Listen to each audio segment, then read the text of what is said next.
The Morning, testimony of Colonel Gavin Jacob. Morning, Chair, morning, Commissioners. We continue If I with the could Port request that he be Shepstone sworn in. stream, drug bus stream today, and we present today the testimony of Colonel Gavin Jacob. If I could request that he be sworn in.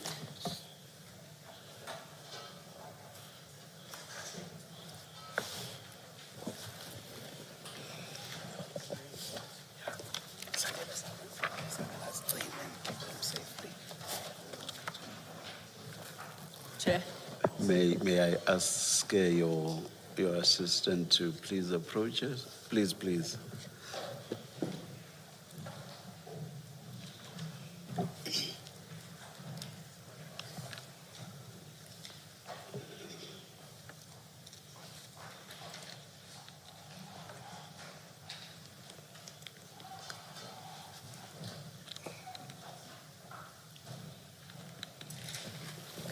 Yes, Ms. Solva. Thank you, Chair. I confirm for the record that we are leaving the testimony of Colonel Gavin Jacob this morning, and I requested that he may please be sworn in. Thank you. Please state your full names for the record. It's Gavin Houston Jacob, Chair. Thank you. Will you be swearing or affirming? He is swearing, Chair. Swearing. Thank you.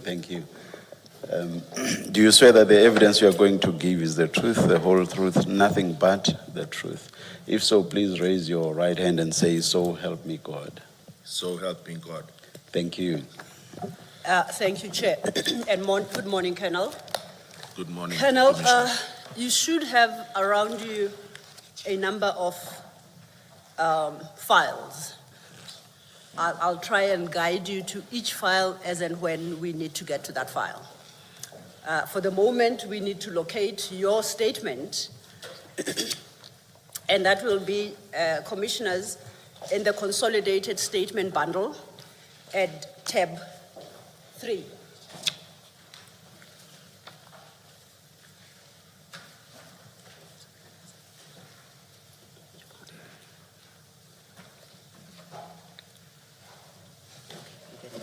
Are you there, Colonel?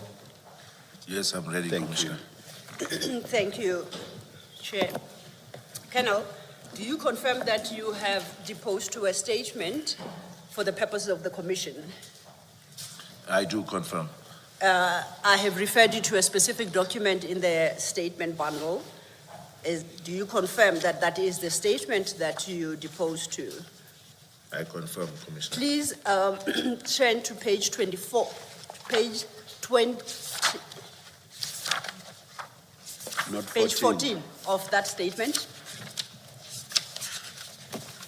There is an annexure there. There is a signature there next to your name. Do you confirm that's your signature?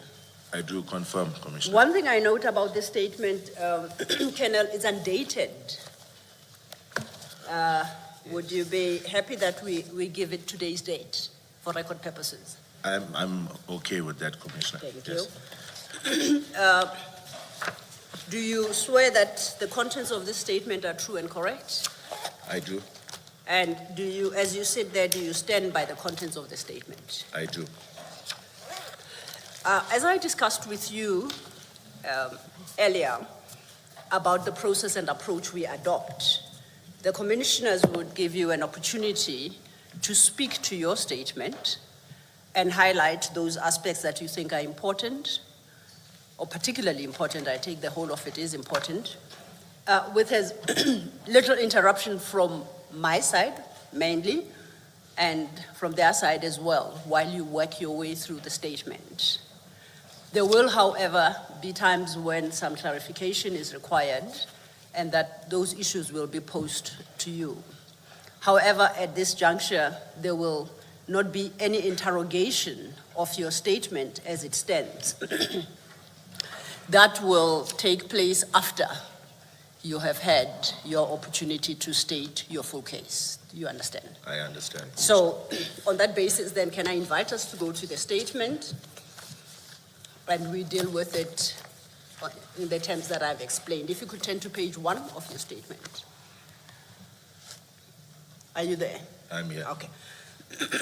Please do not read your personal number. Thank you. And any other personal details that may be in the, in the statement.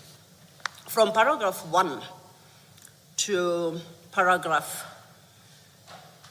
8, you give a brief background, your professional background.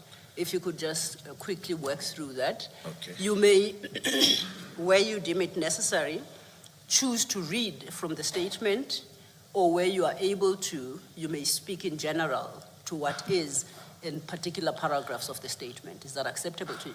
It is, Thank Commissioner. you. Please go ahead. Okay, I'll read from paragraph 1. I'm a colonel in the South African Police with Purcell. I am attached to the Directorate for Priority Crime Investigation. I'm the unit commander of the Durban Serious Organized Crime Investigation Unit. I completed a Bachelor of Science degree majoring in chemistry and biochemistry from the University of Durban, Westville in 1998. I joined the South African Police in January 2001. I was appointed at the rank of sergeant as a forensic analyst at the ballistic unit of the Forensic Science Laboratory. In April 2002, I joined the Directorate of Special Operations, commonly known as the Scorpions. I was based in Silverton as a special investigator at the Crime Information Collection Unit. In November 2004, I was transferred to the DSO Durban, where I was placed within the narcotics section. I worked on drug-related projects. In July 2009, the DSO was dissolved and we were merged with the SAPS. I joined the DPCI Durban Organized Crime Unit, which later became known as the Serious Organized Crime Investigation Unit. I was attached to the South African Narcotics Enforcement Bureau. I was appointed at the rank of Lieutenant Colonel. From 2018 to 2019, I was placed at the DPCI Durban Serious Commercial Crime Unit, attached to the Counterfeit Goods Section. In 2020, I was placed back at the DPCI Serious Organized Crime Investigation Unit, and I acted as both SANEB and Economic Protected Resources Section Commander.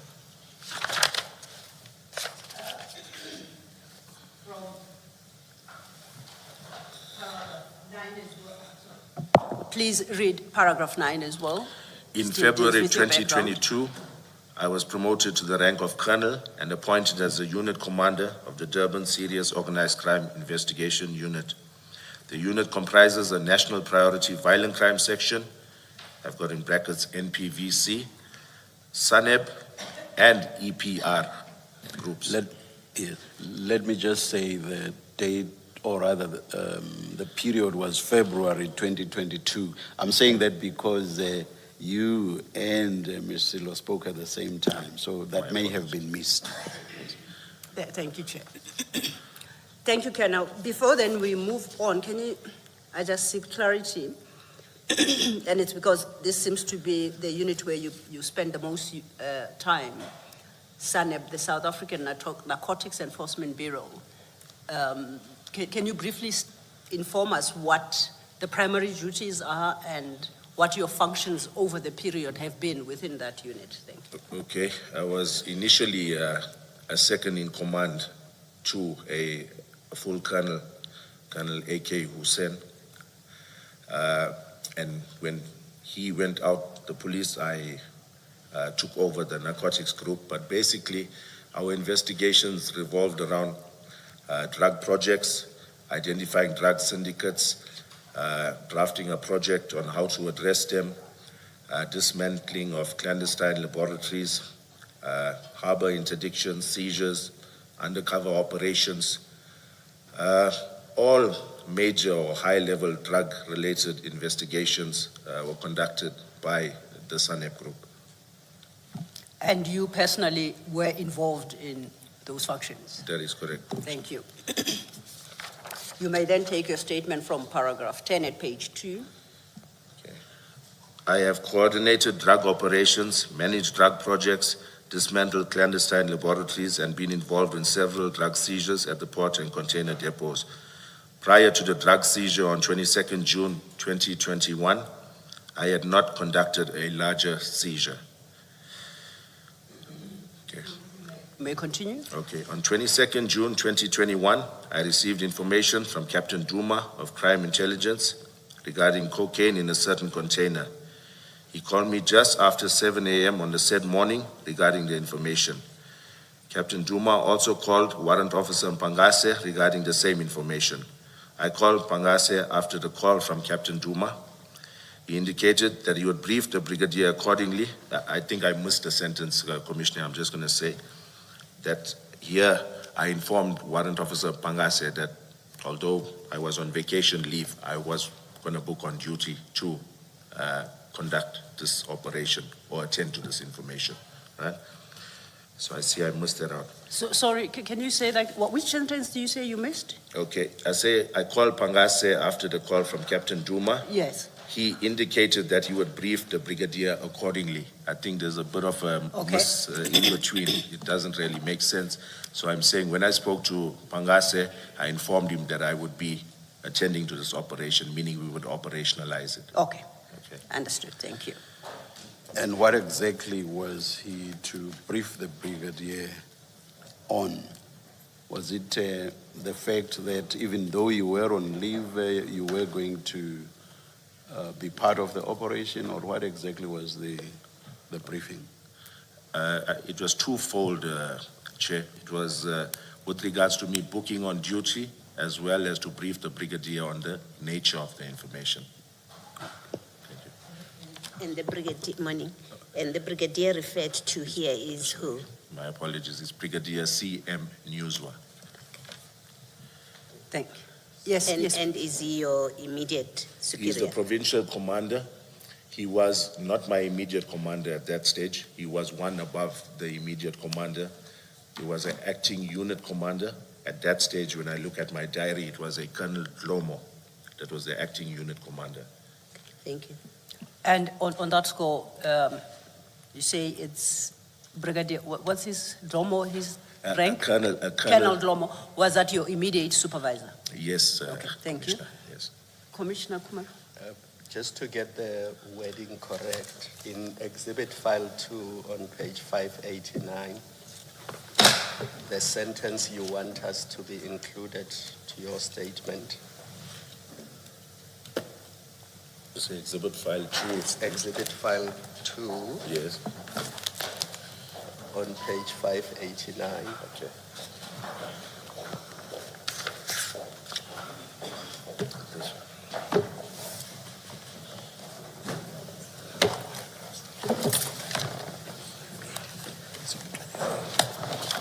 Page 5? 589.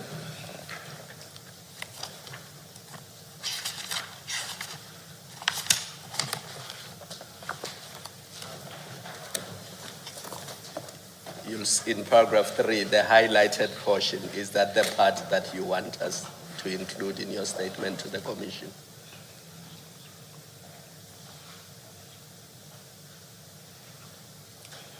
Yes, that's correct, Commissioner. Thank you. Thank you, Commissioner.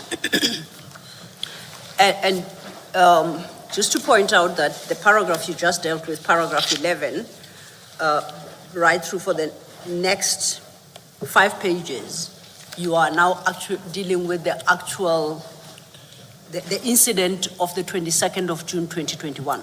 That is correct. And your paragraph 11 reflects how you were informed and then you became involved. That is correct, Commissioners. And you will take that over to quite a number of paragraphs. Do you prefer to read into the record what you've set out therein, at least up to paragraph 32, or are you happy to just speak to that detail? I wouldn't want to miss something out, so I'm quite a proficient reader. I'm going to try and read this as quick as I can. Okay. if you bear Let's with me. try that then. Thank you, Commissioner. Thanks. Maybe before you do that, Colonel, at the end of paragraph 10, you say, before 22 June 21 operation, I had not conducted a larger seizure. Yes. You say that. And then when you were discussing paragraph 8, explaining SANEB, you said it is responsible or involved in all major drug operations. That is correct. What is defined as major drug operations? Okay. To clarify, Commissioner, when I say I had not conducted a larger, let me see, that was That's at paragraph 10? At the paragraph end of 10, yes. Yeah. When I say I had not conducted a larger seizure, I'm talking about a container interdiction where drugs were seized from a container or from the port or from a depot. Yes. So it's not so much the quantity. And not the quantity, it's the seizure, the type of seizure that we had done. I've done clan labs and the like, Okay. but this was the largest seizure of cocaine per se that I had done. Okay. And then back to my question about paragraph 8, where you were explaining SANEB Yes. as being responsible, I don't remember the exact word you used, but for major drug Yes. operations. And my question about it is, what is considered to be major drug operations? Okay. When it comes to our mandate, we try to focus on what we call a criminal value chain and levels 3, 4, and 5. That meaning we're looking at your wholesalers, your financiers, your distributors, your international drug traffickers. So we try to focus on those involved in the drug industry that are quite prominent and those that would make an impact if we had to address them successfully. Thank you, Commissioner Baloy. Kenan, we may proceed. Then we are then at your paragraph 12 at page 2. 12, eh? On the said morning, I was fetched from my residence by warrant officers Pangase and Sibia, also of the Durban Serious Organized Crime Investigation Unit. The information was that there was a container in Isipingo with suspected cocaine inside. We met with Captain Duma in the Isipingo area. He informed us that there were alleged to be 27 pieces or units of cocaine in a container number BEAU 59555535, which was stored at the CHC container depot in Isipingo. We proceeded to the depot and spoke to the warehouse manager. Captain Duma had pre-arranged with the warehouse that the said container was to be inspected. The container in question was stacked high up and between other containers. After moving containers around to accommodate the container in question, it was placed for inspection. We had acquired the shipping documentation, in brackets I've got SAD 500, packing list, etc., from the warehouse manager. When the container was placed, I noticed the original seal in place as per the documentation furnished. I immediately suspected this to be a rip-on, rip-off load. This is a modus operandi whereby the drugs are loaded at the port of origin in a legitimate container. In essence, these drugs piggyback on this legitimate cargo and are usually found in canvas bags placed at the entrance of the container. The purpose of this is to ensure easy retrieval once the container is opened. This usually occurs at the port with the assistance of port staff and possibly customs or police officials. The seal is cut, bags removed, and the container is resealed. Sometimes a duplicate seal is used when resealing the container, or a new seal is used. The consignee is none the wiser, as their commodity or goods are not affected. Investigations of this nature is difficult to link to a suspect. I am not aware of any arrests pertaining to a rip-on, rip-off case in KZN or within South Africa. In the absence of credible intelligence, arrests are non-existent. I can also state that from all the rip-on, rip-off matters that we have dealt with, we have not received any DNA or fingerprints results back from the LCRC. Warrant officers. Sorry, what's the difference between a duplicate seal and a new seal? Okay. Because if what they use is no longer the seal that they broke, Yes. I would have considered whatever they now use to be a duplicate seal. Okay. Just for clarification, Chair, you can get a duplicate seal that has the exact serial number of the original seal, or they could just put another seal that doesn't even have the same serial number, and the consignee is not that bothered because their commodity is still intact. When they get it, if they ordered, I'm just using an example, 50 bags of rice, and they've got 50 bags of rice there, it's not going to be that much of a red flag that they're going to complain, why is the seal not the same as our shipping documentation. Thank you. Thank you, Chair. Thank you. Colonel, you may proceed. Okay. Warrant Officer Sbia and I took photos as the container was placed for inspection, the original seal of the container highlighting the seal number, as well as the cutting open of the seal. Upon opening the container, it was noted that there were numerous black canvas bags placed on top of 50-kilogram bags of animal feed. In brackets, I've got legitimate cargo as per the packing list. We kept the civilians at the warehouse at bay so as they could not interfere with the offloading or the container itself. Upon inspection of one of those bags, we noticed it to contain suspected 1-kilogram bricks of cocaine. They were wrapped in yellow wrapping with Jaguar written on it and black and white wrapping with TikTok written on it. There were other border police, cargo operations, team unit, I think I've made a miss or a typo, right? It's cargo operations inspection team, uniformed members at the depot that were inspecting other containers. I enlisted their assistance to offload these bags along with my members. We counted 27 such bags with warehouse staff. The container was locked with a new seal. We did not have adequate exhibit bags for this quantity of drugs. Upon offloading these bags, I noticed that the area that we were working in was congested. I looked at the area around the container and I realized that unpacking the bricks of cocaine would cover a surface area greater than the area available. I also noted that the depot was busy with machinery traversing our immediate vicinity. Umlazi is 11 kilometers away from the depot, which I saw as a risk, and we were working in an uncovered area of the depot. Before you proceed to 20, you know that Umlazi is 11 kilometers from the depot, Yes. and you saw that as a risk. Why? Umlazi is a volatile area. We know that you've got serious criminals, cash in transit robbers. We know we've got also major players in the drug industry that reside there. It's known for not being that much of a safe place, a high-risk area.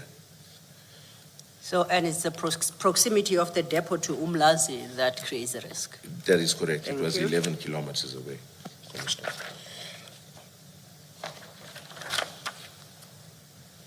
Please continue. Thank you.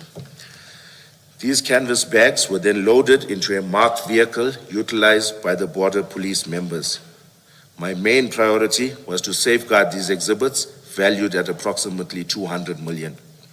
I knew that Isipingo would have exhibit bags, Isipingo SAP would have exhibit bags, and would also provide a more secure environment to work with these exhibits. The container was locked and available for us to further inspect at a later stage. I took the decision not to cordon off and close the depot. I did not want to prejudice the company by closing them down for the rest of the day, as they were not suspects in this matter. We had acquired photos of the chain of events leading up to the discovery of the drugs. I knew that the chain of custody of exhibits would be accounted up until these exhibits reached Isipingo SAP. If I may just get clarity there. You say you took the decision not to cordon off and close the depot. Would I be correct to conclude that you took that decision as what, the crime scene commander, as the Yes, most sir. senior person? Are you responsible for the scene? On what basis did you take that decision? As the senior officer on the scene, Commissioner, any of these executive or decisions that are made with regards to a crime scene and the handling thereof would have fell squarely on my shoulders. Okay, thank you. You may continue. Okay, was I paragraph 22? Okay.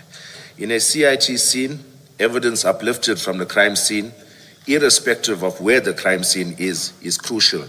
DNA, fingerprints, positioning of cartridge cases, trajectory of bullets, crime scene photos, etc. are all critical in proving your case. Here, crime scene management is paramount. Had the CHC depot been a crime scene that warranted cordoning off or retrieving evidence from it, I would have done so immediately. I, along with the two DPCI members, followed the marked police vehicle whose occupants were Sergeant Simkize and Gavin from Border Police. We did not lose sight of them the entire way until reaching Isipingo SAP. I must add that Isipingo SAP is 4 kilometers away from the CHC depot. Upon arrival at the station, I called Brigadier Newswa to inform him of the seizure. The members started to offload the bags, and I went to call the SAP 13 clerk, Warrant Officer Perumal. He came to the parking area and viewed proceedings. When asked for exhibit bags, he indicated that they did not have any of the required size. I then realized that it was futile to call out LCRC when we did not have the required exhibit bags. My members had a few of the bags of the required specifications, but not enough for this magnitude. We proceeded with the count of bricks of cocaine with the border police members. Pangase was noting down the count as we progressed and assisting with counting also. Sibia and I took photos of this process. The number of 1 kilogram bricks amounted to 541. The border police members then left to attend to other duties. Pangase entered the exhibits into SAP 13, into the Isipingo SAP 13, and I booked them out. Booked them out. Isipingo SAP 13 373/2021 refers. Warrant Officer Perumal signed to confirm the same. I did not view the SAP 13 entry at the time. I can admit that column 3.1 was poorly completed, more especially since there were no exhibit bags. A more detailed description of the different colors, the branding, and number of said bricks should have been noted in column 3.1. Colonel, how did you determine that it was 1 kg bricks? Did you weigh them, or is that based on your experience? Commissioner, we did not weigh them based on my experience. So for all we know, it could have been 800 grams. You are correct. It could have been 900 grams, but based on your experience and the look of it, you assume that it's 1 kg bricks. That is correct, Commissioner. Thank you. Colonel, before you go any further, just to perhaps point out to you that what is being made publicly available is a redacted version of your statement, so we don't call out case numbers and such details. So when you come across them in your original statement, please try and skip that number. Noted, Thank you. Commissioners. Yes. May I proceed? Absolutely, you may. Thank you. What I can say with certainty, paragraph 27. I stated in a previous statement in this matter that I knew Isipingo did not store exhibits and that we had problems with them previously. My members on the scene have since reminded me that Warrant Officer Perumal explicitly refused to keep the exhibits on the day and that I should have been aware of the same. I hope to explain the reason for this discrepancy/confusion in due course. What I can say with certainty is that Isipingo SAP would not store these exhibits. I called the FSL whilst at the station, not only to attend the scene, but to ask if they had storage space for the drugs. This would have alleviated the burden on us to find a place to store them, as they could attend to the analysis and eventual destruction of the same. They indicated that they did not have space. I knew that the two police stations that normally assisted with storage, namely Durban Central SAP and Brighton Beach SAP, still had exhibits from our drug seizures conducted in February 2020 and September 2020, respectively. I was inundated with calls from these stations requesting us to dispose of these exhibits. The exhibits stored at Brighton Beach SAP were amongst those seized in a drug operation in the Mshlali policing precinct in September 2020. The FSL attended that scene and took samples of a precursor chemical called anthranic acid. The rest of these 50 kilogram bags were stored at Brighton Beach SAP. Paragraph 30. I then called Brigadier Newswa and told him that I had exhausted all avenues and that he should secure a storage location for the drugs. After a while, he called me back saying that he had discussed with General Senona and that the exhibits should be stored at Port Shepston's Serious Organized Crime Unit. I did not know that Port Shepston's Serious Organized Crime Investigation Unit had kept exhibits, He further arranged a team to conduct the armed escort to the exhibits to Port Shepstone. I briefed Pangase on the instruction from the brigadier. After a while, we were met by members of our National Priority Violent Crime Section, as well as the tracking team, comprising public order policing members. I handed the scene over to Warrant Officer Pangase, who was the investigating officer of the matter. I did not go to Port Shepstone, and I was dropped off at my residence to resume my vacation leave. I did not give any further instructions to Pangase, as he was a seasoned detective in this environment. The following day, when I contacted Pangase and learned that exhibits were only being sealed in bags then, I reminded him that they should be entered into the SAP 13 immediately to ensure there were no queries raised. Another reason for sealing them in exhibit bags is due to the fact that the FSL requires exhibits for analysis to be sealed in bags. It would have been prudent to photograph the process of sealing the bricks in exhibit bags. Before you move to the next paragraph, am I correct in my understanding of your paragraph 32, that after they were dropped off at Port Shepstone offices, they spent the night not being in exhibit bags? Is that a correct understanding? That is correct. Okay, thank you. Can I also just follow up on that? That in that period, that overnight period, there was therefore no record of what exactly, and I'm speaking specifically about quantities and the content thereof. There was no record of what's there, what has been left at Port Shepstone. That is correct, TPC. Commissioner. Thank you. Please proceed, Kenal. Since the FSL had no space for us to forward all of the exhibits, the next logical step to take was to forward samples to confirm indeed if what we had was cocaine. I called Colonel Kuzwayo, who is the head of chemistry at the FSL in Amanzimtoti, and sought guidance in this regard. I cannot recall exactly what her instructions were, but it involved taking samples from a few bricks and placing a minute amount of powder into a small exhibit bag meant to accommodate these samples. This would then be conveyed to the FSL for analysis. There is no training or specialized skill involved in doing this. The samples are merely forwarded to the FSL by the member for chemical analysis by an analyst at the chemistry section. This is accepted at the FSL in order to conduct chemical analysis. Pangase took these samples for forwarding to the FSL on my instruction on the 23rd of June 2021. He, however, only entered these exhibits into the Port Shepstone SAP 13 the following day, on the 24th of June 2021. I am not sure why this was done or this was not done the same day. Port Shepstone SAP 13, and I'm going to leave that out, something 2021 refers. Paragraph 35, on my return to work, I took over the investigation on the 29th of June 2021. Pangase had made it known that he was leaving the SAPS, hence all his dockets and inquiries were reallocated to others. On the 1st of July 2021, I proceeded to the CHC depot with Pangase and Sibia. I had arranged that the clearing agent, in brackets Mega Freight, send a representative to unpack the container, and we conducted a count of the 50-kilogram bags of animal feed. They amounted to 5,395 bags, which corresponded with the packing list. This further corroborated the rip-on, rip-off methodology. The container was then officially released to the clearing agent.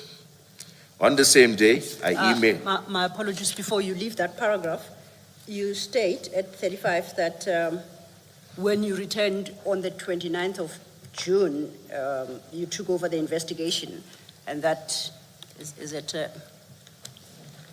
Warrant Officer Mbangase, what's the rank of? I don't want to get it wrong. Warrant Officer. You just call them by name? Yes, Warrant Officer. Warrant Officer Mbangase had made it known that he was leaving SAPS. Yes.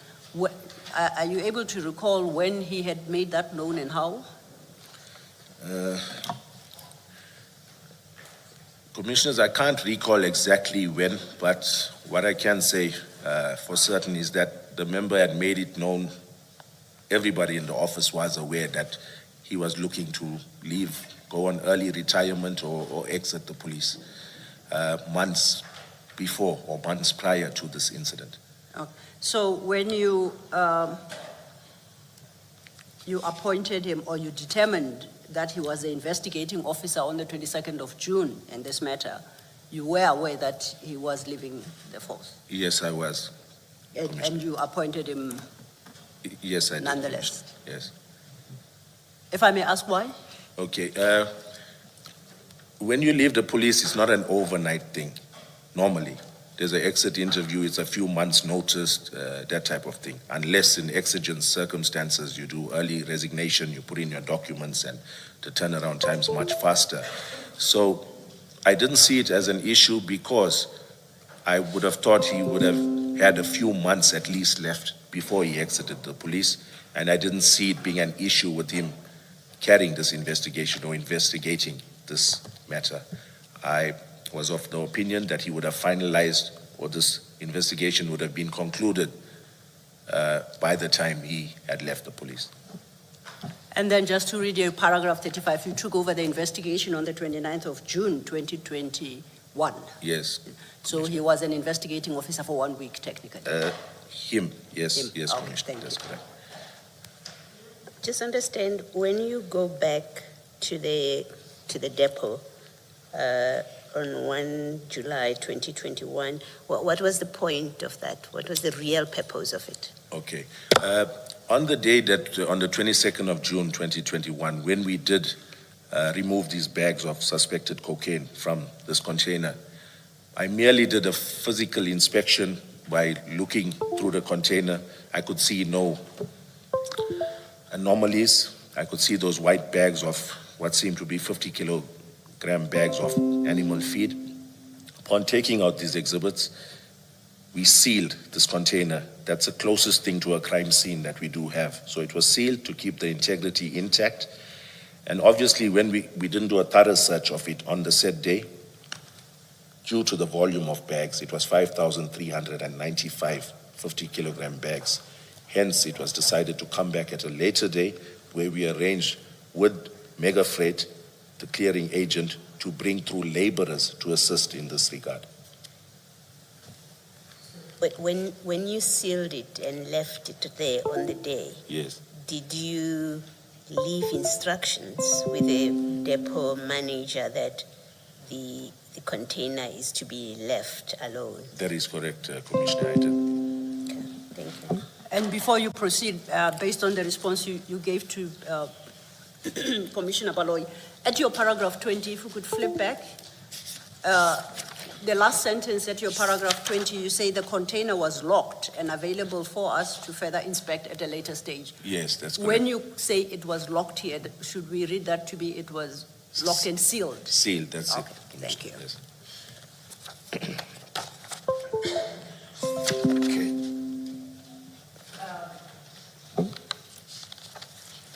You are now, I think, at your paragraph 33 Or is it not 36? or 36, my apologies. Okay. On the same day I emailed, quite Okay, correct. thank you. On the same day, I emailed all the relevant shipping documentation to the DPCI, South African Narcotics Bureau. It's supposed to be South African Narcotics Enforcement Bureau head, Brigadier Devin Naika. I am unsure of when, but CBI had handed me the sample that Pangase had obtained. Pangase was not at the office. I am unsure why Pangase had not taken these samples to the FSL sooner. Colonel, I need you to clarify this so that we don't need to come back to it later. Yes. You've deposed to about 5 affidavits in relation to this matter, and you use the term sample and exhibits interchangeably. Yes. And we had a debate yesterday with the lawyers and warrant officer Setsedi. Let me see if I understand this, and if I'm getting it wrong, please clarify it for me. You take a sample, and FSL wants the samples to be put in an exhibit bag. Am I correct so far? Yes, Commissioner. When they go to FSL for analysis, they must be in an exhibit bag, correct? Correct, Commissioner. And because they are in an exhibit bag, whether or not they are samples, you still regard them as exhibits. a smaller reflection, a smaller quantity, but a true reflection of what the exhibits in totality represent. But it is still labeled an exhibit. Yes, I did label it an exhibit, yes. And that explains why some affidavits say sample, others say exhibit, but That is- essentially, That's what it I'm means. speaking of, the samples. And do you know what the quantity was of that sample that was taken to FSL? I can't state because it was sealed in a bag, but maybe if I can elaborate, Thank you. Commissioner.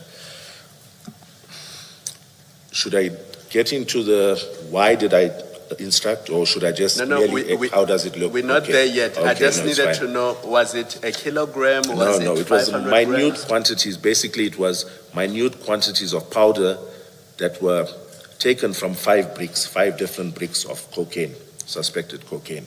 They were placed in 5 little sample bags, and those 5 smaller sample bags were then sealed in a larger exhibit bag that encompassed these 5 or enclosed these 5 smaller exhibit bags that contained samples from 5 different bricks. So in total, it was 5 exhibit bags. 5 exhibit bags Small contained ones. within one And larger then there exhibit. was a large That's bag. my understanding, sir, yes. Thank you, Commissioner. Perhaps also for my own edification. So when you speak of samples here, you're talking about the minute quantity that you say is scraped off from few bricks in the bag. Yes, in So fact. it's not the bag, the brick itself. So It's not a brick itself. okay, Yes. thank you. Please continue. Okay. Paragraph 37. On 5th July 2021, I took these samples to the FSL Amanzimtoti for analysis. It is only when an analysis report is received from the FSL can exhibits be destroyed, more especially for matters under investigation. In matters where investigations are finalized, exhibits may be destroyed or disposed of by the FSL without being analyzed. On the same day, I sent a request to our Priority Crime Management Center, in brackets PCMC, for profiling of the consignee, the transporter, and the clearing and forwarding agent. On 19 July 2021, I sent an email to Advocate Gavin of the DPP's office with regards to assistance in this matter. Advocate Ram Kalawan was assigned to the matter. I discussed the matter with her, and she indicated that statements should not be obtained at this stage from any of the entities mentioned above. I was in contact with SARS Customs, and they indicated that the container in question was one of 10 that they had a detention notice on the 23rd of June 2021. They did not share any specific information on why they had flagged this container. And before you move to the next paragraph, you say at paragraph 39 that Advocate Ram Kalawan advised that statements should not be obtained from any of the entities mentioned above. Which entities are this for precision? Okay, you're seeking clarity there, Commissioner? Yes, you say from Okay. the entities Okay. mentioned above. So I Yes, just want to know at that what entity- stage, according to her or the DPP's office, we should view them as suspects until we can, with certainty, say that they are not. So at that stage, she thought it was premature to obtain statements from these entities. And there's, when you say from any of the entities mentioned above, are you talking about the transporter and clearing company and the forwarding agent? Are those the entities, or are there any That other? is correct, Commissioner. Okay. Yes. Thanks, you may proceed. Okay, paragraph 40. Before you go to 40, at 39, you say I was in contact with customs, and they indicated the question was that in question, the container in question was one of 10 that they had a detention notice on for 23 June 2021. You don't say when did you make this contact. You just say I was in contact with SARS. When did you make this contact? May I look at one of my files? Thank you, Yes. Commissioner.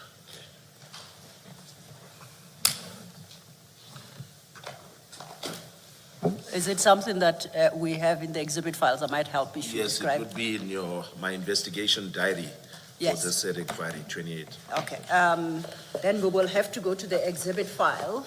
You don't have to do that now. We can come back to it Okay. once they have assisted you to locate it. Yes. But a related question is, why are you in contact with SARS? Why am I contacting them, Commissioner? Yes. Once I had learned, when I did look at the actual inquiry file, I noted that Warrant Officer Mpangase had filed a detention notice from SARS, from Customs. And I noted that the container of interest, the one that we had searched, was listed amongst the 10 that were cited on this detention notice. So from the file, That's that there correct. was a detention notice. That is correct. Thank you. Please proceed. Okay, paragraph 40. Between late July 2021 and August 2021, I had prepared a PowerPoint presentation on the seizure of cocaine. I'm just going to elaborate, I haven't written it here. On the seizure of cocaine on the 22nd of July 2021, or June 2021, as per General Sanona's instruction. I cannot recall when I had sent it to him.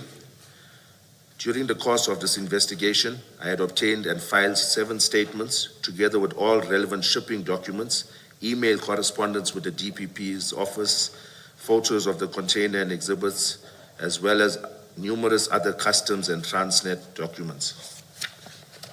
Before you leave that paragraph, you say you did this PowerPoint presentation at the instruction of General Sinona. Are you able to recall what specifically the instruction was and what the presentation had to cover? My memory was jogged, Commissioners, when I looked through the actual inquiry file. Yes. I can't recall, since it was a long while back, but I did make a diary entry that the provincial head had requested a presentation on the said seizure, a PowerPoint presentation. And I noted that even on a weekend, I made an entry in my diary that I was working on this PowerPoint presentation. And in my investigation diary pertaining to the said investigation, I don't cite a specific date, but it's between, I would say, July and August 2021 that I had prepared and sent this presentation to General Sanona. Okay. Now, you haven't availed that actual PowerPoint presentation. Do you still have it? Are you able to make it available to us? I can check, Commissioners, offhand. I can't say that I have knowledge of where it may be, but I can search or try and find it somewhere. Would appreciate that. Thank you. You may then move on to your paragraph 41. Since investigations were amounting to nothing, my only option was to expedite the analysis of the samples forwarded to the FSL. It is only when an analysis report is furnished can the inquiry be finalized and filed as undetected or negative. In some cases, drugs are destroyed or disposed of without an analysis report. During the next few months, I kept in touch with the FSL in Manzimtoti and made calls to the FSL Pretoria in respect of these exhibits. I also made inquiries into the exhibits booked out of Isipingo on the 6th of February 2020. Both laboratories were unable to accommodate these exhibits for either analysis or disposal. Most of our communication with the FSL is telephonic. Sometime in October... Apologies, Colonel. In the body of your statement, you do indicate who at FSL Amazimdoti you engaged with. Yes. And the commissioners had testimony of 3 of these persons yesterday. Yes. At your 42, you said you also made calls to FSL Pretoria in respect of these exhibits, but nowhere in your statement do you indicate who you spoke to. Yes. Are you able to Yes. inform us who those were? Yes, Commissioner. It would have been a Colonel Shole from FSL Pretoria. And what position does he hold and why? I'm not talk sure to of him? his exact title, but in essence, whenever we have liaisons with the Pretoria FSL, he's our go-to man. He's always assisting and the one trying to accommodate us. So it's Okay. Colonel Shole. I'm not sure of his exact designation there. Is that just the one? Just Colonel Yes, Shole? it's only Colonel Shole. Yes. And just in very brief summary, what was the content of your conversation about these exhibits? Why were you calling him? Yes.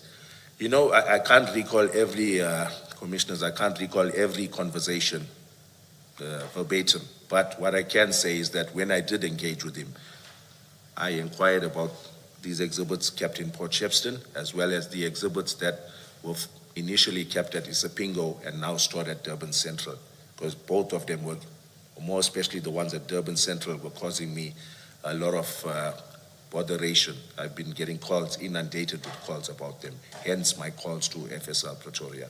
Okay, now we know that you indicate that as at the 22nd of June, the day of the seizure, FSL is, Amanzimtoti did not have capacity to accommodate them, right? That is correct. So you say during the next few months, you kept in touch with FSL Pretoria. Do you recall when it is you started your engagement with FSL Pretoria? Working from the date of the 22nd of June, when you knew that Amanzimtoti cannot accommodate? Yes, I can't recall, commissioners, but what I can say, it would have been at least maybe a month or 3 weeks to a month from the date of seizure. And if I may ask, why did you wait that long?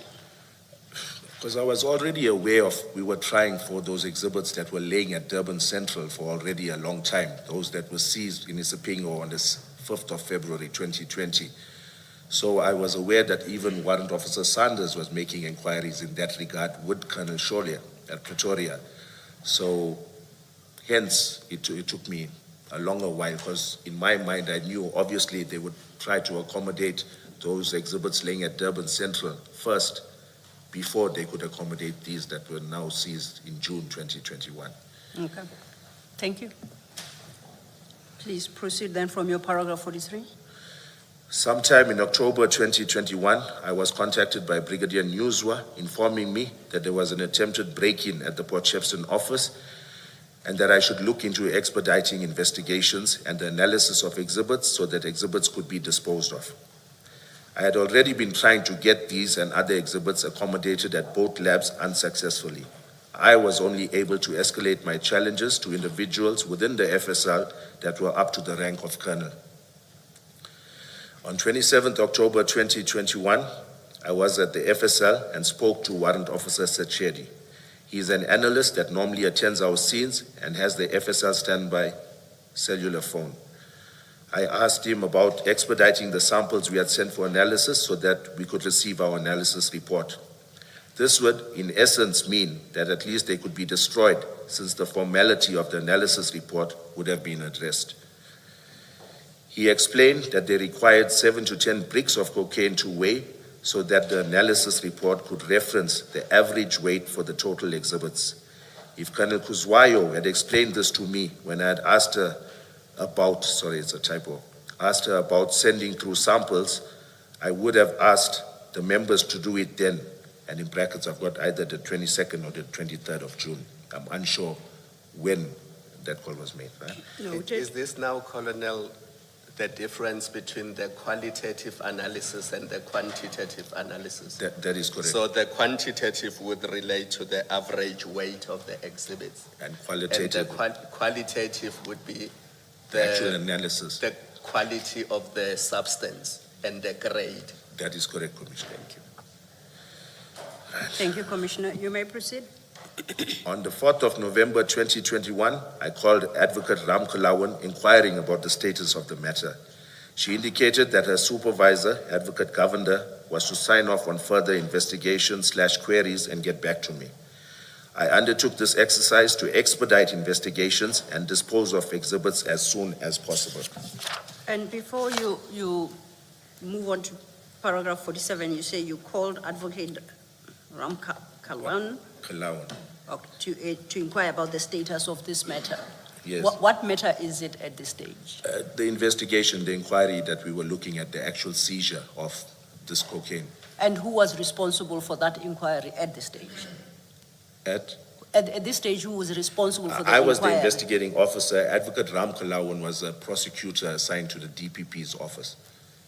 And I'm trying to understand from your statement, you are inquiring from the prosecutor about the status of this matter. Yes. Is it the prosecution Well, when I say status, Commissioners, I'm speaking of when you send any investigation, be it a docket or an inquiry to the DPP's office, they normally send you back queries, taskings, further statements to take.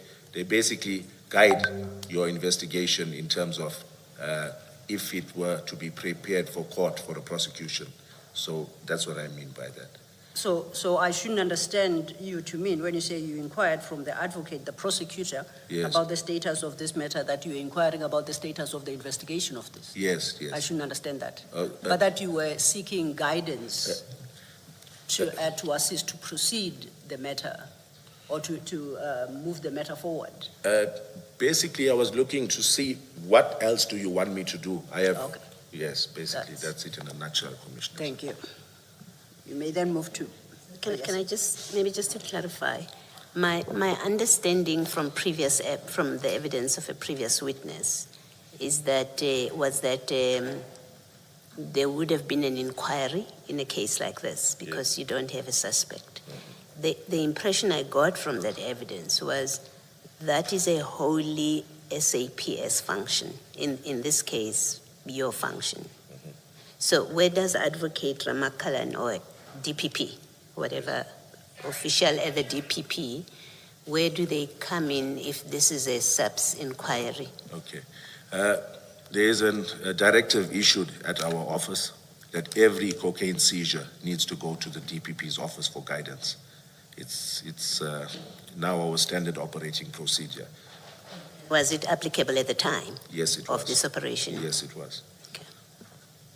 And then if I may just follow up on that, would you have the name of that SOP off the top of your head? And are you No. able to provide, if I may finish, are you able to provide the commission with a copy thereof? Okay, sorry, maybe I used the wrong. When I say SOP, it was an informal SOP. It's a directive issued from provincial management.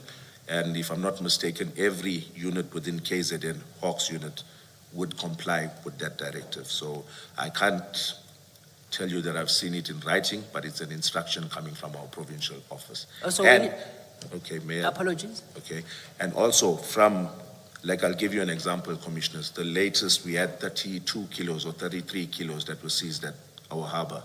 And once again, my unit was investigating the matter. I think on day 2 of this, we got a call from the DPP's office to ask, where is this inquiry? We need copies, we need to give guidance. So it was understood by both parties, not just the DPCI, the DPP's office were also informed that any of these matters that are generated needs to come to them for guidance. And would I be wrong to assume that this directive is in writing? It's not in writing. I'm unsure. I received an instruction from Brigadier Newswa regarding the same. Thank you. You may proceed. Okay, which paragraph was it? You had just done 46. Sorry, can I Yes, just carry on just to try and clarify again? So what do you refer to the DPP? And because my understanding, and you know better than I do how things work, my understanding is it the docket ordinarily? A docket is what the DPP would make notes in with instructions, what to do. So in a case such as this, where it's an inquiry, what do you submit in this particular case to the DPP, where the DPP gives you instructions? Okay, it's either you can submit the physical inquiry. The physical inquiry, Commissioners, it works on the same principle as a docket. It's only that this inquiry is not yet at a stage where you can charge a suspect. An inquiry is just for purposes of you using resources, sending exhibits to the lab, but in essence, it has the same, you compile it in a similar fashion as you would a docket. There's an A clip with your evidence, your statements, anything of evidential value. There's your B clip where all of your correspondence is filed, and there's a C clip, which is your investigation diary, where everything you do on that investigation, you note down in this investigation diary, which is contemporaneous notes. So Copies of that, or either the original inquiry, would be handed to them. They would peruse it. Normally, prosecutors make entries in the investigation diary of their taskings to you. The DPP's office, for whatever reason, our DPP's office did not do that regularly. However, they used to, in some occasions, send us an action log or some sort of communication as to what is the way forward in terms of this investigation. Okay, so if there is an investigation file or an inquiry file, Yes. For this operation, we would expect to see notes that indicate this exchange or interaction with the DPP That would and be the correct. instructions that you say the DPP gave. That's correct, Commissioner. Okay, thank you. Thank you, Commissioner. You may proceed, Colonel. Okay. By 47. 47. On Yes, the same you should day, be 47. I called the acting unit commander at Port Shepstone, Lieutenant Colonel Prinsloo, and indicated that I wish to come through with Warrant Officer Setshedi of the FSL, who would take 7 to 10 bricks to the FSL for weighing. He indicated that he was going on a wildlife workshop from the 8th to the 12th of November 2021. I told him I would come through when he returned. I received no feedback from Pretoria FSL and was aware that Warrant Officer Sando of my office was also making inquiries to the FSL with regards to the exhibits seized at CHC Depot on the 5th of February 2020. On 8 November 2021, I was called by Brigadier Newswa, who informed me of the theft of drugs incident at Port Shepstone. I was unaware of any of the security issues at the building prior to this. I proceeded with Captain Majola to the scene. General Senona and Brigadier Newswa arrived a short while later. LCRC was in attendance, and Captain Majola and I canvassed the area for CCTV footage. I must add that I bore no knowledge, neither am I involved in the theft of drugs. I was questioned and polygraphed with regards to this incident. I passed the polygraph test, but I understand now it doesn't carry much weight, Commissioners, but in response to the allegation I'm sorry, it may be of interest to you to know that there were all sorts of problems with the polygraph test. I've been following. And some people who supposedly failed the test, in fact, didn't, basically because a lot of things went wrong. So what would your comment be if I say passing the test may not necessarily be proof that you actually passed it? What would your comment be? I'm aware, Chair, that this is not admissible in court, but generally it's an... That's not my question. Okay, yes, My question is about you stating the fact that you passed the test. So I want you to comment. Okay. Regard being had to the fact that yesterday we got to know that a lot went wrong with the polygraph test. Okay.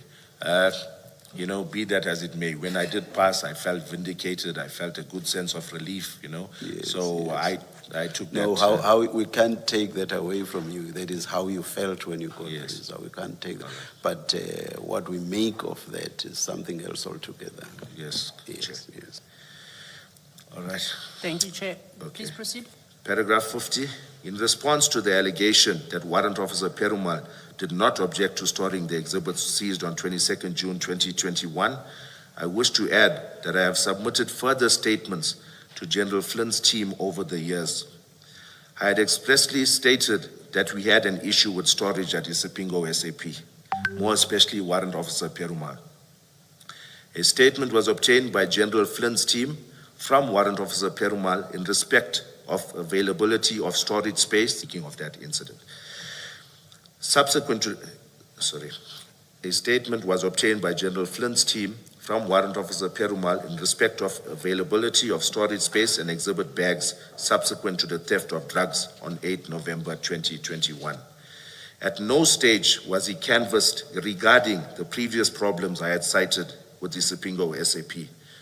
One would have expected this issue to have been canvassed with him. The previous seizure at the CHC Depot on 5th February 2020 involved approximately, I've got it wrong, it's 547, but I put 570, my apologies, right? involved approximately 570 kilograms of Mandrax tablets and powder. I cite the inquiry number.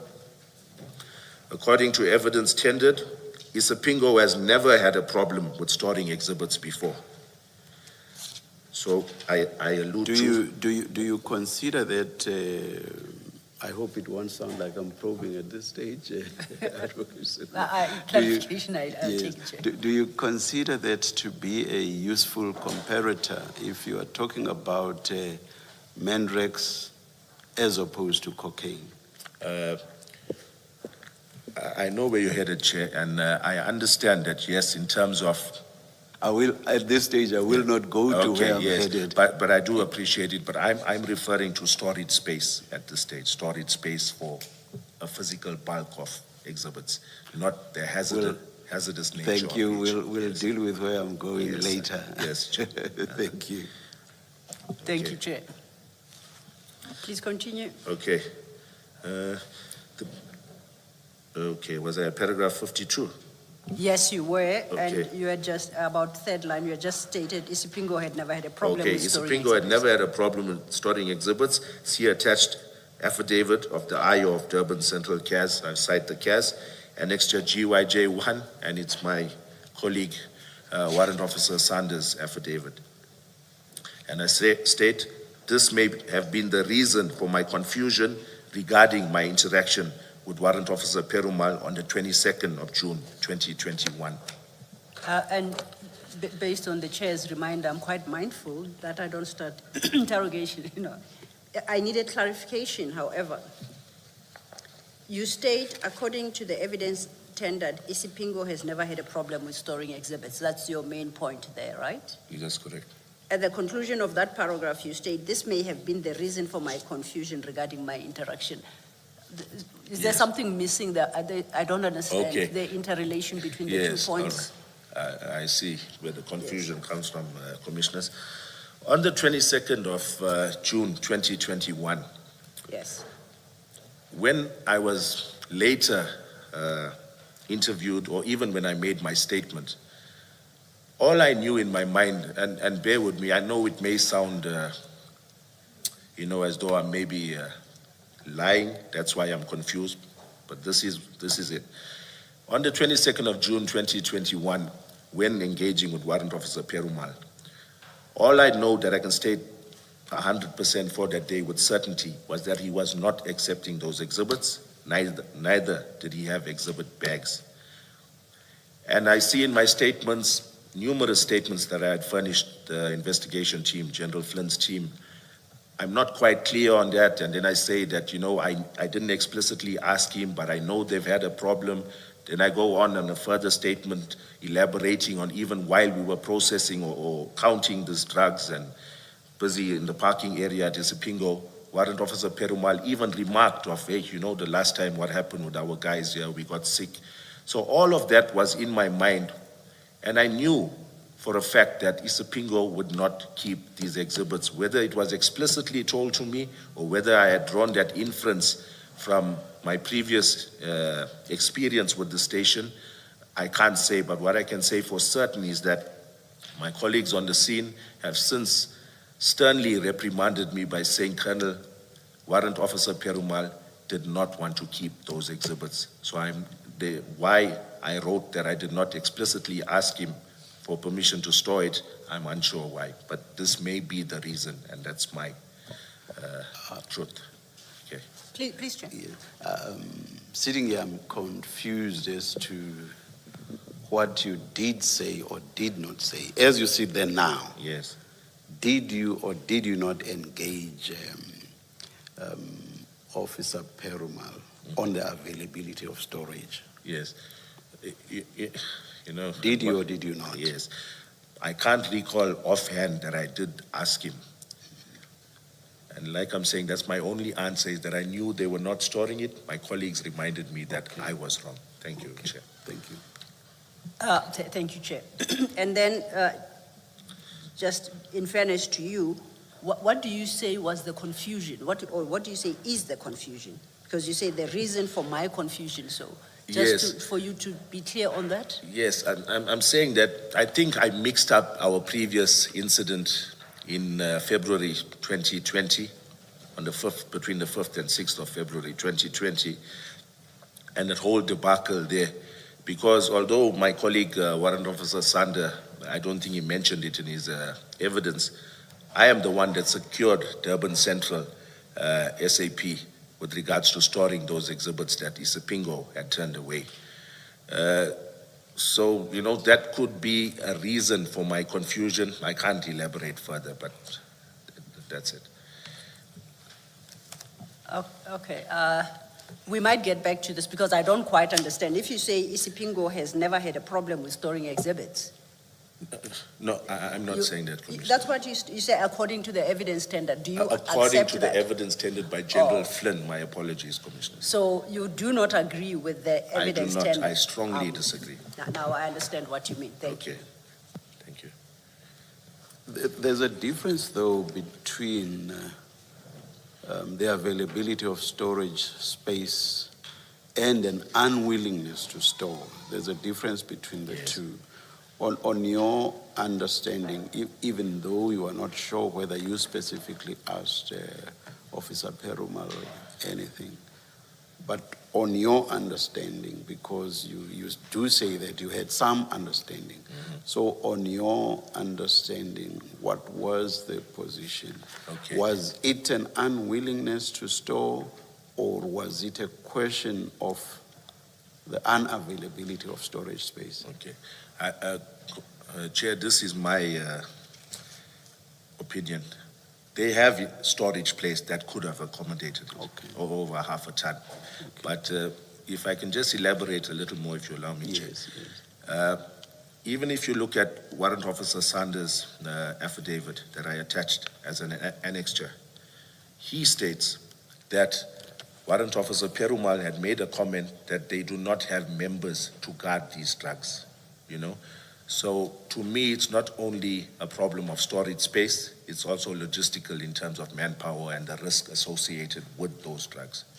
Thank you, Chair. So you're basically saying the storage space was available? I would have thought so. I'm not sure at that point in time what the exhibit safe looked like, but I would think in a normal course of duty, they would have had that space. Thank you. Thank you. And if I then, just to close off this point in response to the chair's question, you reference what Warrant Officer Sanders said Yes, about concerns, is it Warrant Officer Perumal had, which Yes. is that not having manpower to guard. yes, That was in 2020. yes, correct. What was the issue in regard to this particular seizure by Warrant Officer Perumal? What did he express to you? We are now into June 2021.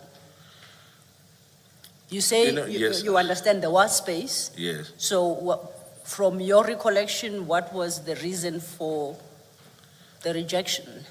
I can't give you a specific reason. Manpower to guard the No, safe. he didn't cite it on this Okay, occasion. thank Yes. you. Then I think that will take us to paragraph 50. Please do that. And it's not a factor, the lack of manpower, it's not a factor that you would have taken into account? No, I did not at that stage, Thank you. Commissioner. Thank you, Commissioner Balu. You may proceed. Okay, paragraph 54. Okay, 53, am I at 53? Yes, we are now at 53. Okay, thank you, Chair. These exhibits had to be stored, and I'm speaking about the Isipingo 2020 February Mandrax exhibits. These exhibits had to be stored at Durban Central, SAP, from the 6th of February 2020 until the 12th of November 2021, when they were taken to the FSL Pretoria for destruction. If there was indeed no problems with storing exhibits at Isipingo SAP, then the IO would have taken them back to Isipingo upon being turned away from the FSL in Manzimtoti on the 6th of February 2020. See copy of Isipingo SAP 13 as per Annexure GYJ2. So that's there. To further substantiate my claims, I attach a copy of Isipingo SAP Occurrence Book 386 to 387, and I won't read the rest out. As per Annexure GYJ3, See headings, consultation and injury on duty, respectively. Entry 387 is made by the very same Warrant Officer Perumal, and it pertains to a member getting sick due to the drugs stored there. Surely this speaks to the credibility of Warrant Officer Perumal. And before you move off this, am I reading your statement correctly that the drugs you reference at 53 are the Mandrax tablets, the 547 kilogram of Mandrax tablets? That is correct, This is Commissioner. okay, thank you. The evidence led states that I should have inquired with Durban Central SAP, and when I say the evidence led, I mean by General Flynn. The evidence led states that I should have inquired with Durban Central SAP and Brighton Beach SAP, Maiden Wharf, and some other station to store the 22nd June 2021 exhibits. At that stage, Durban Central still had the exhibits booked out of Isipingo SAP on the 6th February 2020. See copy of itinerary to travel from Durban to Pretoria for disposal of said exhibits as per GYJ 4. Before you move to the next paragraph, just to understand your 54, you say Durban Central still had the exhibits booked out of Isipingo in February 2020. That's correct, Commissioner. What does that mean? Does it mean, therefore, Durban Central did not have capacity? Is that your conclusion? That is my conclusion. And you know that for a fact? I'm Or based- you knew it no. for a fact at the time? I knew that the drugs were stored there. I knew that they were. No, I'm talking about capacity. I just want to be No, clear what I you're wasn't talking. sure of their total capacity. Okay, I thank can't- you. Yes. You may proceed. Brighton Beach SAP still has exhibits from a September 2020 drug seizure in the Umhlali area. They allowed us to store exhibits via Durban Central Organized Crime. I won't mention the entire numbers. Being a smaller station, Umhlali SAP stored some of the exhibits in this matter. We tried all other stations to assist and were ultimately assisted by a rural station, Glendale SAP, where we stored less valuable exhibits. Brighton Beach SAP was the only other station to assist storing some of these exhibits after we had exhausted police stations closer to the Umhlali area. Brighton Beach SAP is 70 kilometers away from Umhlali SAP. To date, these exhibits are stored at Brighton Beach SAP in an unused cell. There is a prospect of an arrest, hence these exhibits have not been destroyed. See attached annexure, GYJ 5, photos of exhibits at Brighton Beach SAP. I recall that Sechedi was the same analyst that had acquired samples of this precursor chemical stored at Brighton Beach. He had conducted this exercise with an IO from my office. And before you move on, similarly with Brighton Beach, Yes. are you suggesting at paragraphs 55 and 56 that the conclusion you drew at the time is, therefore, Brighton Beach SAP does not have capacity? That's my conclusion. At the time? Yes. Okay. If I may just ask a follow-up, do you know what their capacity was at the time? No, I don't. Okay, thank you. These above-mentioned police stations would continuously call inquiring about removing these exhibits. I did not exhaust every police station in the vicinity, as I knew how difficult it is to get assistance in this regard. I certainly knew that I could not request Brighton Beach SAP or Durban Central SAP for further assistance. I knew the difficulty in securing a police station to store exhibits, especially in light of the challenges at the FSL. It was suggested that taking samples is unheard of. I did call the head of chemistry, Colonel Kuzwayo, and inquire in this regard. I have since spoken to Lieutenant Colonel Songa and Warrant Officer Sechedi of the FSL. It became apparent that the investigation team had obtained statements in respect of my interactions with them. Warrant Officer Sechedi admitted to being intimidated by those members that acquired his statement. He indicated that he was first accused of stealing the drugs before the interview began. In no uncertain terms, he made it known that his statement was made under duress. I inquired from him regarding our discussion on the 27th October 2021, when he agreed to assist with the obtaining of 7 to 10 bricks of cocaine for weighing purposes. He was reluctant to even confirm this conversation with me. During this meeting, he fetched his statement that he had furnished to General Flynn's team in order to refresh his memory. When reading it out, I noticed that he had stated that on 27th October 2021, that I had told him that people were planning to break into Port Shepstone office to steal the drugs, when in fact I had told him that Brigadier Newswa had informed me that there was an attempted break-in at the Port Shepstone office. The intimidation of witnesses shows clear biasness from the investigation team investigating the theft of drugs. I believe that in the absence of any evidence pertaining to the actual theft of drugs, a false narrative of what transpired was created. The investigation seems to have been directed towards this false narrative. The exhibit sees that the CHC depot on February 2020 lay in storage at Durban Central SAP for over a year without the IO being accused of never intending to submit it to the FSL. Before you move to paragraph 61, you may probably have omitted certain issues. At paragraph 58, you see at page 11, you state that it was suggested that taking samples is unheard of, Yes, the taking of samples. yes, I did call the head of chemistry, Colonel Kuzwayo, and inquire in this regard. yes. Thereafter, you then, at paragraphs 59 and 60, you speak about the events of the 27th of October 2021 regarding the 7 to 10 bricks that were required. Yes. But you no longer address yourself to the issue of samples. Did Yes. you discuss the matter of samples with Colonel Kuzwayo? You said you inquired from her in this regard. Yes. And if so, maybe this is an opportunity to state what advice you were given at the time by Colonel Kuzwayo. Yes, thank you, Commissioners. It would have been, from my recollection, on the morning, most probably, of the 23rd of June, whilst I was still on leave, right?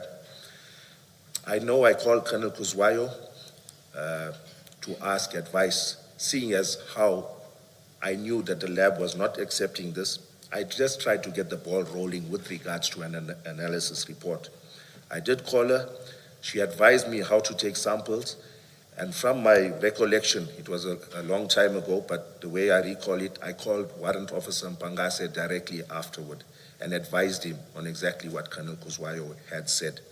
And on my instruction, that's how he went about to obtain those samples in the manner in which Colonel Kuzwayo had guided me to do so. So Yes. maybe if I elaborate, or will there be time later? I just want to add a little bit regarding that. With the chair's leave, I guess you may, lest you. we forget Okay. to come back to the point, yes. Okay, thank you, Chair. I did try to obtain my cell phone records from 2021 for the period of interest for the Commission. I have it on official record. Vodacom does not have these records since they're older than 3 years. But I would like to say that the onus should not be on me. I am stating it from the very beginning. I have stated that I had called Colonel Kuzwayo. And even if you look at the duration of the call, it would give you an indication as to the nature of our conversation. So I was hoping that General Flynn's team would have provided my itemized billing. It would have been either on the 22nd of June or on the morning of the 23rd of June that I would have called Colonel Kuzwayo and shortly thereafter called Warrant Officer Pangase, guiding him as per the guidance of Colonel Kuzwayo. Thank you, Chair. Thank you. Ms. Sillo, I assume we should be able to lay our hands on this or not? We will have to make a request Yes. and call for the records. Thank you. We shall. Thank you. So then to conclude my clarification on this, when you say at 58, I did call the head of chemistry to inquire about in this regard, you're talking about the events of the 23rd of June? Or thereabouts, just immediately Yes, after yes, the seizure? Okay. yes. And that doesn't have anything in particular to do with the subsequent events of the 27th, which you deal with at paragraph 59 and 60? I should confuse the two. Okay. I'm happy, thank you. Okay. On the 27th, it was just a follow-up. It was a follow-up because in my mind, Colonel Kuzwayo had guided me on how to take samples, which I guided Warrant Officer Pangase to do. I submitted those samples because when I came back from work, I had seen that Pangase had not submitted them. Hence, I submitted them on the 5th of July. And my conversation on the 27th of October with Warrant Officer Sechedi was with regards to either finalizing analysis report, either disposing, but getting rid of those drugs in Port Shepstone. It's then that he made me aware. I would not know this scientific procedure. I worked at ballistics, not at chemistry. I would not know this procedure, but Warrant Officer Sechedi is the one who guided me on how this would be done.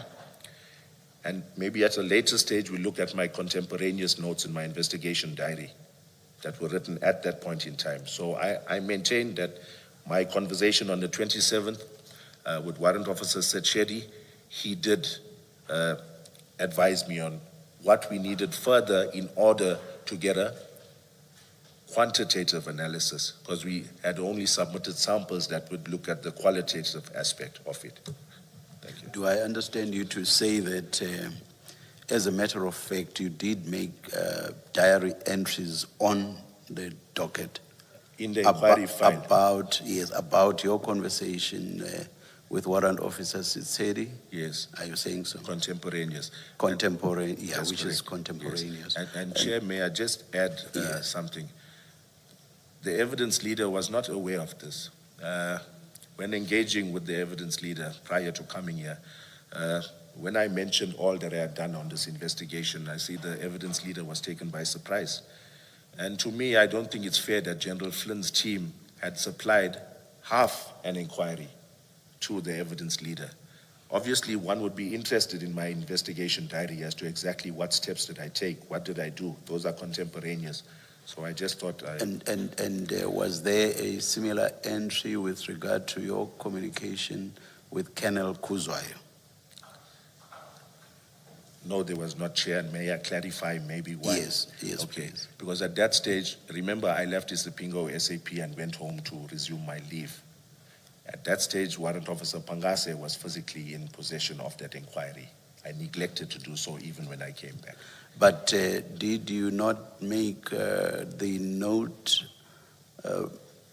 about your communication with Warrant Officer Sitsedi after you had come back? With Sechedi on the 27th, yes, I had done it So that's contemporaneously. after you had come back? Yes, that was From on leave, yes, from leave, that is. correct. Yes. Yes. So I'm not sure that your explanation fully gives us the picture. Why would you not have done something similar about or concerning Colonel Kuzwayo? You are Yes. back at work and you are making all these inquiries at a time when you are back at work, so why not a similar entry? I hope Yes. I'm not sounding like No, I'm no, I probing hear you, at this Chair, stage. and I accept it. At this stage, I just want clarity. This investigation diary works chronologically. Yes, Meaning yes. it goes day by day, you write the time, the date. So I had done it, I would think on the 23rd of June. When I got back on the 29th of June, Warrant Officer Pangase had already diarized and written what he had done. So, yes, it's partially neglect on my part, but Do I misunderstand the facts? I thought you communicated with Warrant Officer Sitsedi after you had spoken to Colonel Kuzwayo to inquire about what needed to be done, or not? No, All I right, just all inquired from Colonel Kuzwayo during that period, Chair. Which happened first? The Colonel Kuzwayo, the samples, the guidance on how to obtain samples came from Colonel Kuzwayo. And then you spoke to Warrant Officer Sitsedi afterwards? Afterward, yes, that's correct. Much still- afterward, on the 27th of October. I still don't understand then why you would not have made an entry that related to Colonel Kuzwayo. Okay, like I said, Chair, if I was in possession of that inquiry and still at the office, like I went on leave, if I was still at the office and I called Colonel Kuzwayo, I would have had that inquiry in front of me. I would have diarized to date, time, the nature of my conversation with her as well. One last question. Were you not back from leave when you contacted Colonel Kuzwayo? No, I contacted her Alright. during the 23rd, on the 23rd of June, if my memory serves me correct. Okay, I was okay. back at work on the 29th of June. All right. Thank you, Chair. And Before we break for tea, I just wanted to clarify 58, because that's where you were the first sentence, because this has caused a lot of confusion, even with warrant officers, as I said yesterday. Yeah, okay.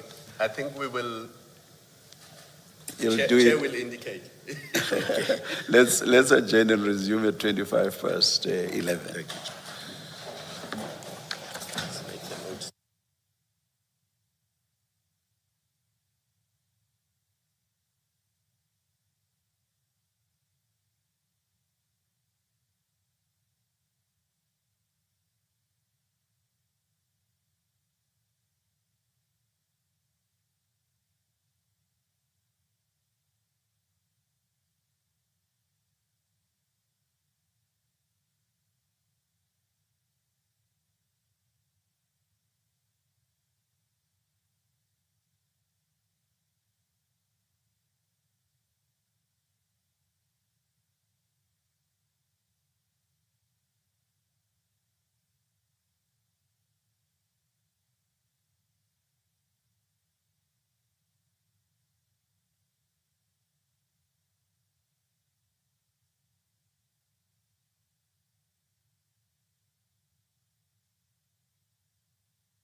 4 minutes past 11.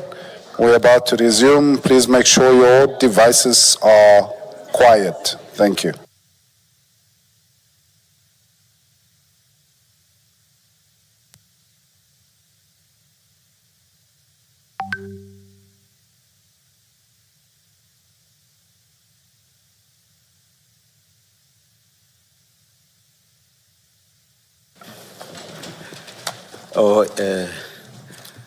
My colleague Commissioner Kumalo had a question. to Indeed, Chair. ask. Thank you. Yes. Cornel, good morning again. We were in paragraph 58 of your statement, the first sentence. You say it was suggested that taking samples is unheard of. And it's not clear who you're referring to because in various other sections of your statement, Advocate Sillo asked you to clarify and you mentioned that you were referring to General Flynn's evidence. Yes. So here, who are you referring to when you say it was suggested that taking samples is unheard of? Yes, a point of correction. It is General Flynn's It is testimony I'm General referring Flynn, to. yes, Commissioner. because I did not want you to confuse what General Flynn said Yes. with what Warrant Officer Setsedi said. Yes. Because Warrant Officer Setsedi was engaged by Chair yesterday, and in 6.3 of his statement, he refers now to the 27 October discussion he had with you, and he says, I told him that since the case, open brackets, the limited exhibits or sample, close bracket, was brought to the FSL as opposed to the crime scene analyst bringing it, the case could be analyzed by anyone. Yes. So he didn't take issue with the fact that a sample could be analyzed. And two paragraphs earlier, or a paragraph earlier, 6.2, where you were now dealing with the total mass of exhibits and what needed to be weighed for the purposes of destruction. Yes. So as you and I discussed, those are separate processes because one is qualitative, the other one is quantitative. And as far as Kuzwayo is concerned, she says she understood the discussion to be about analysts going to the crime scene to do the sampling.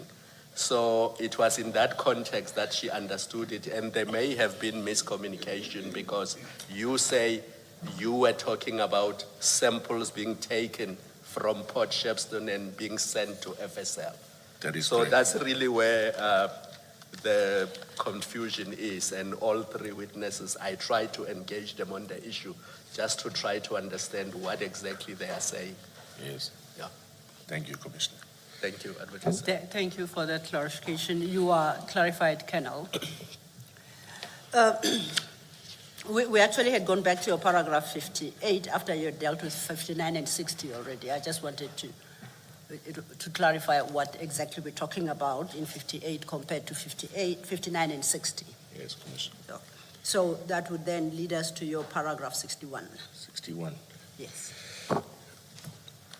I must add that none of my actions at the crime scene or at Isipingo SAP amounted to criminal conduct.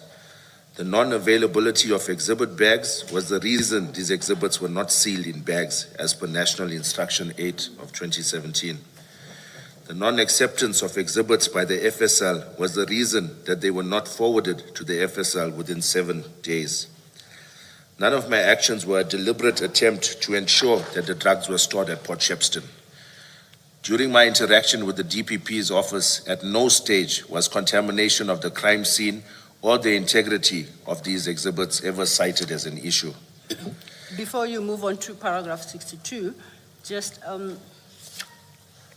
clarify what is the purpose of referencing your interactions with the DPP insofar as the question of contamination of the crime scene is concerned? Because Okay. you don't speak about that beyond this point. Yes. Okay. Thank you, commissioners.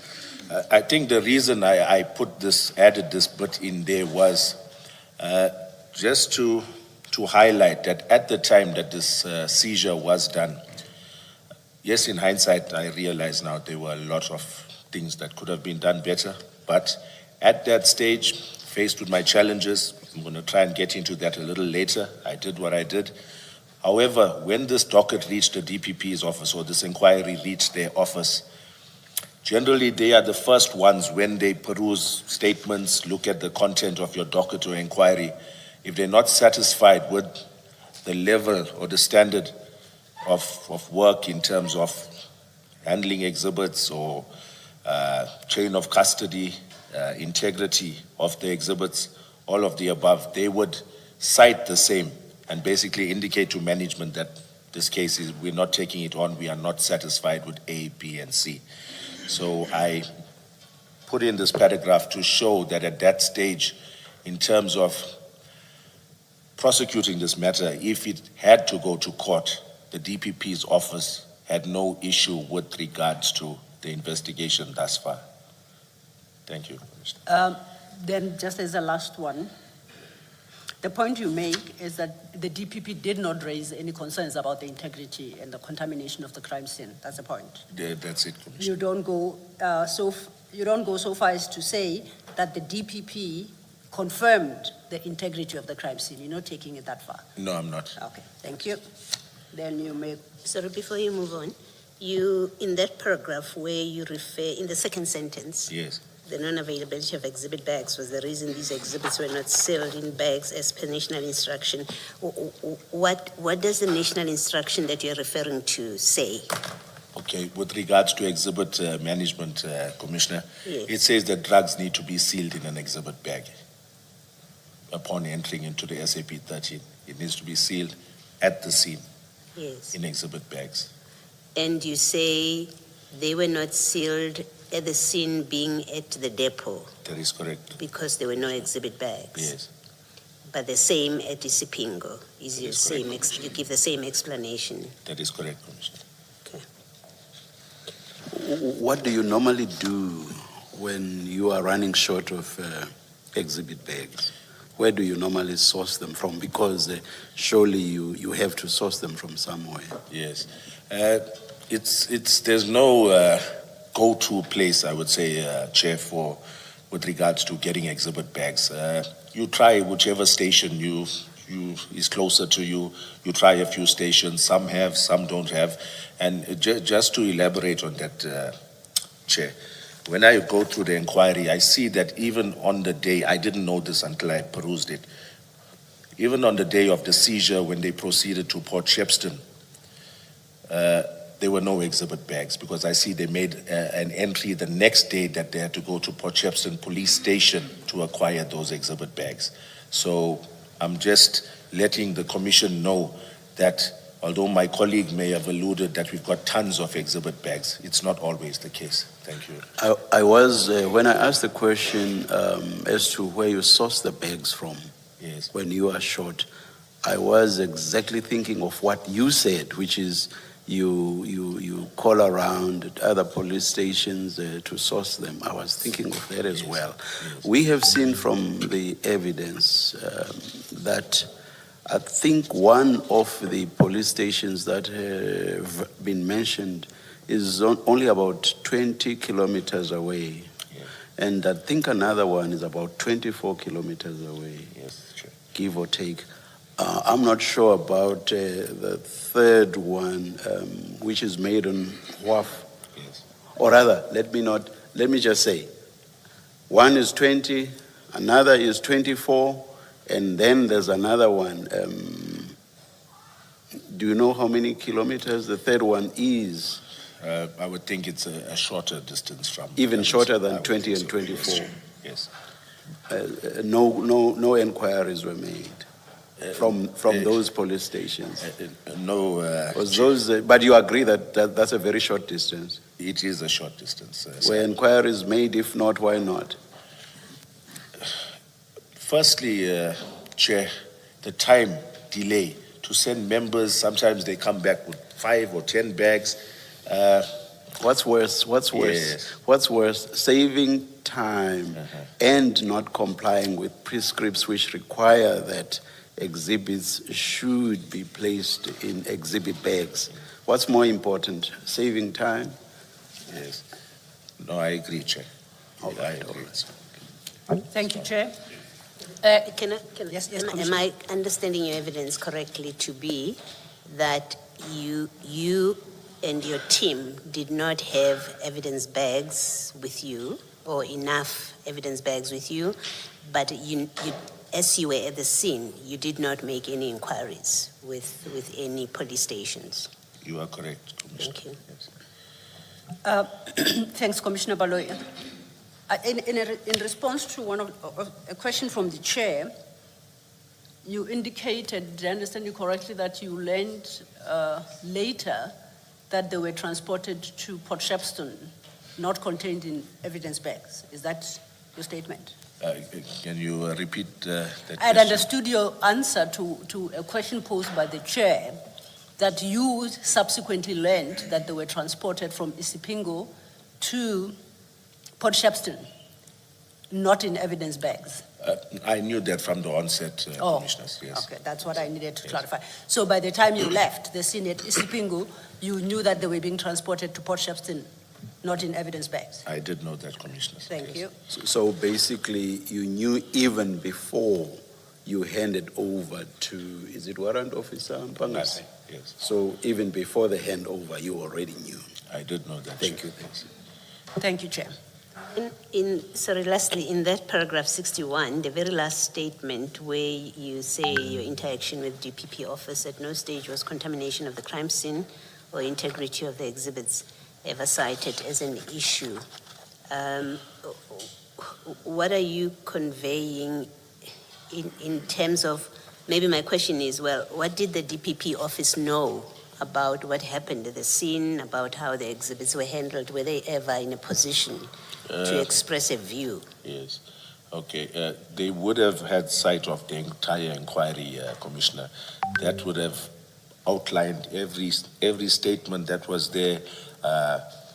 There's in the investigation diary, Warrant Officer Mpangase puts a date and time as to when he sealed them in exhibit bags, where it was done, who was present.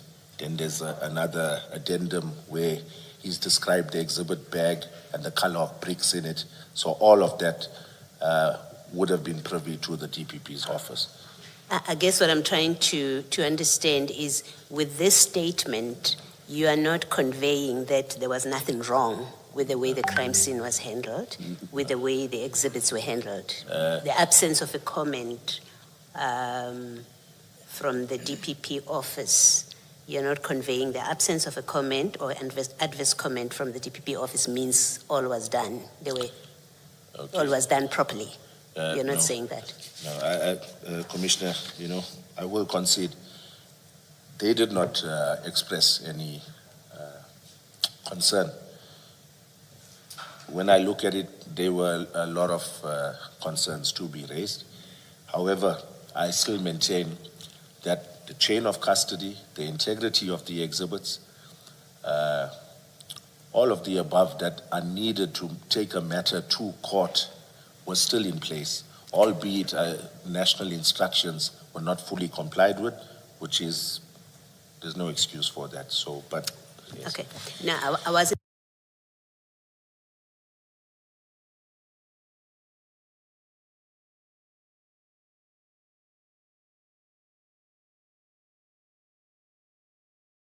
engaging yet in the Testimony of General Flynn, you see that?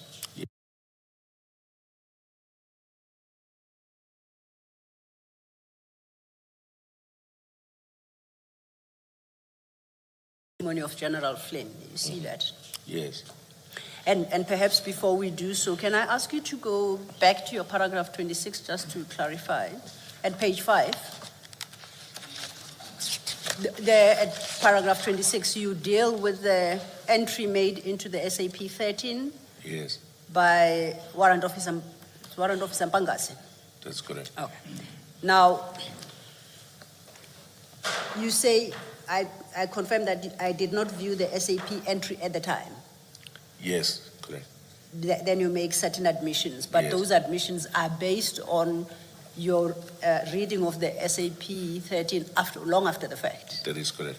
Now, do you have an explanation at this juncture why you did not view the SAP entry at the time? Were you still not the person responsible for the seizure?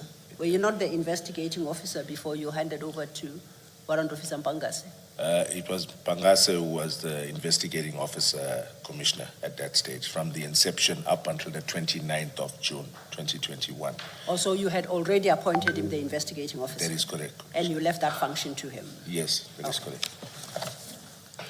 Then that will take us to paragraph 62, where you then deal with General Flynn's testimony, and I think the misgivings, some misgivings you have about that testimony. Yes.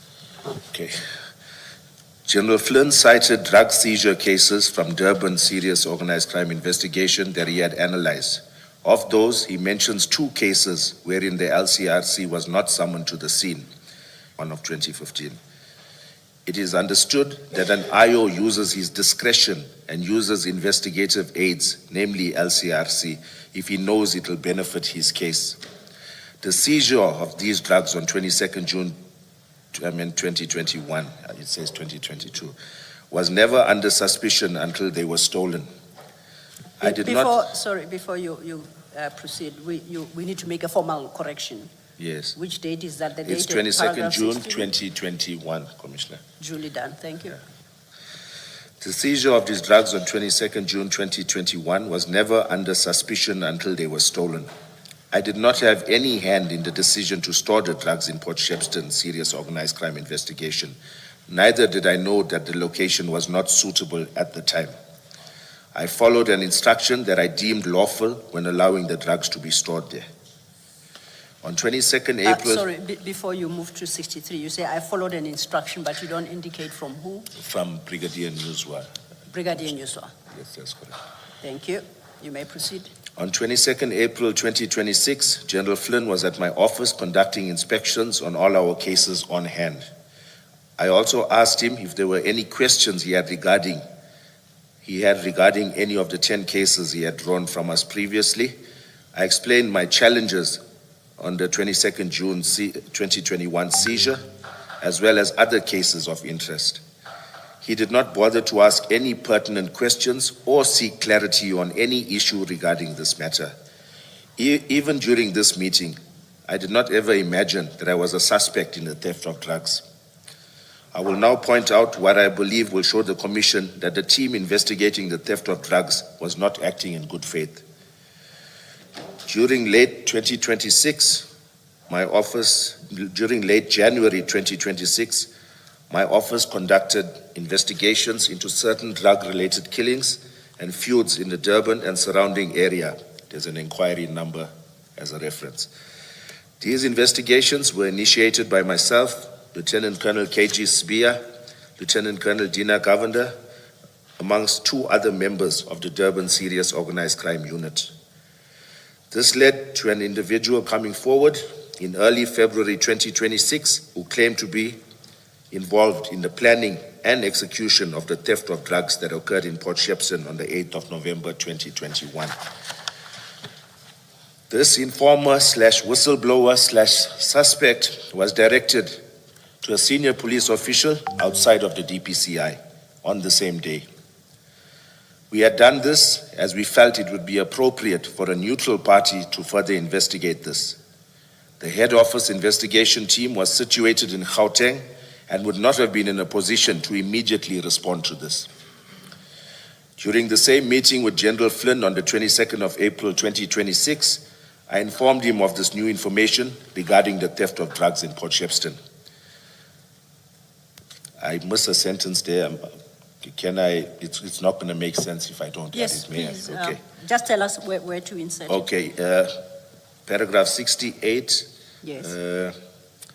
After the first sentence, right? It ends with Port Shepstone. Then I need to add this bit. General Flynn wished to meet or interview this whistleblower/informer/suspect, right? I immediately called in the relevant member who was in touch with the whistleblower to engage with General Flynn, and I left the office. I later heard that General Flynn had sent out a team to interview this individual. From what I understand, he did not go out with his team to interview this individual who had vital information on the theft. I can also confirm the authenticity/credibility and veracity of this new information.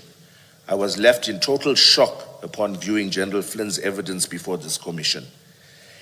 It is understandable that all of us that were involved in the seizure would have initially been viewed as suspects. In the absence of any credible evidence before his visit to my office, I can understand how it is a plausible theory that the drugs were placed in Port Shepstone so that corrupt members could steal it.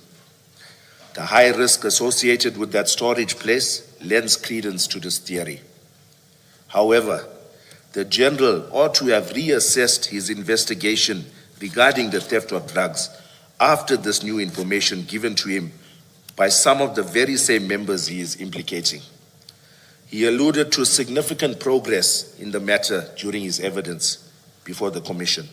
He did not bother to mention that this is as a result of the Durban DPCI members mentioned above. This incident has caused Colonel, before you proceed, that first sentence in paragraph 69, Yes. when you say, I can confirm the authenticity, credibility, and veracity of this information, what do you mean by that? Okay. I'm going to try and word it such that I don't give up too much, Commissioner, so you'll bear with me. Yes. When I make this statement, I'm referring to being a detective, to hard evidence, to names, to places, persons, vehicles, and the like, not just something hanging in the air that's not tangible, that's not able to be further investigated. I understand. Thank you. Okay. And before you leave that, and please don't mention any names, at 68 you say, I immediately called in the relevant member who was in touch with the whistleblower. You see Yes. what I'm reading? By relevant member, you mean of the DPCI? That is correct. Thank you. Yes. May proceed. Okay. This incident has caused embarrassment to the DPCI, the police as a whole, as well as the country, and should not go unpunished. I do believe that DPCI members have conspired with criminal elements to carry out this crime.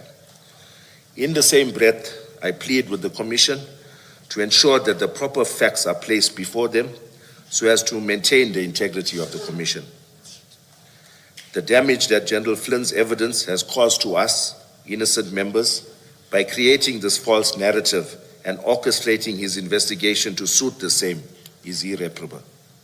And before you move on to the next paragraph, at 71 you say this incident has caused embarrassment to the DPCI. I want to understand what incident The are you incident of the referring- theft, Commissioner, The theft itself. the theft Thank of you. the drugs. All right, you may proceed. And then in that 72, where you refer to General Flynn's evidence, Yes, and you say he created this false narrative. yes. What is that narrative what did he say Okay. that you qualify as a false narrative? The fact that he says by design and not due to, as the Commission referred to, a comedy of errors, I think that's also a stretch, but I would say the fact that his theory was based on loosely, or can I say there was no evidence to support his theory. I think that's the statement I'm looking for. And in terms of, may I just delve a little more into it, Commissioner, with your indulgence? Okay. Like where I cite that Warrant Officer Perumal, a statement was obtained from him, the SAP 13 clerk at Isipingo. As a detective, when you go to obtain Warrant Officer Perumal's affidavit, and this is subsequent to the theft in November 2021, the drugs have now been stolen. Isipingo knows that they did not want to keep those drugs. Now you get a team that's investigating the said theft of drugs. They go to Isipingo SAP. I haven't seen Warrant Officer Perumal's statement, but I believe it goes along the lines where he denies that he said to us there's no storage place. He denies that there were no exhibit bags. So I'm saying I have submitted so many further statements to General Flynn's investigation team.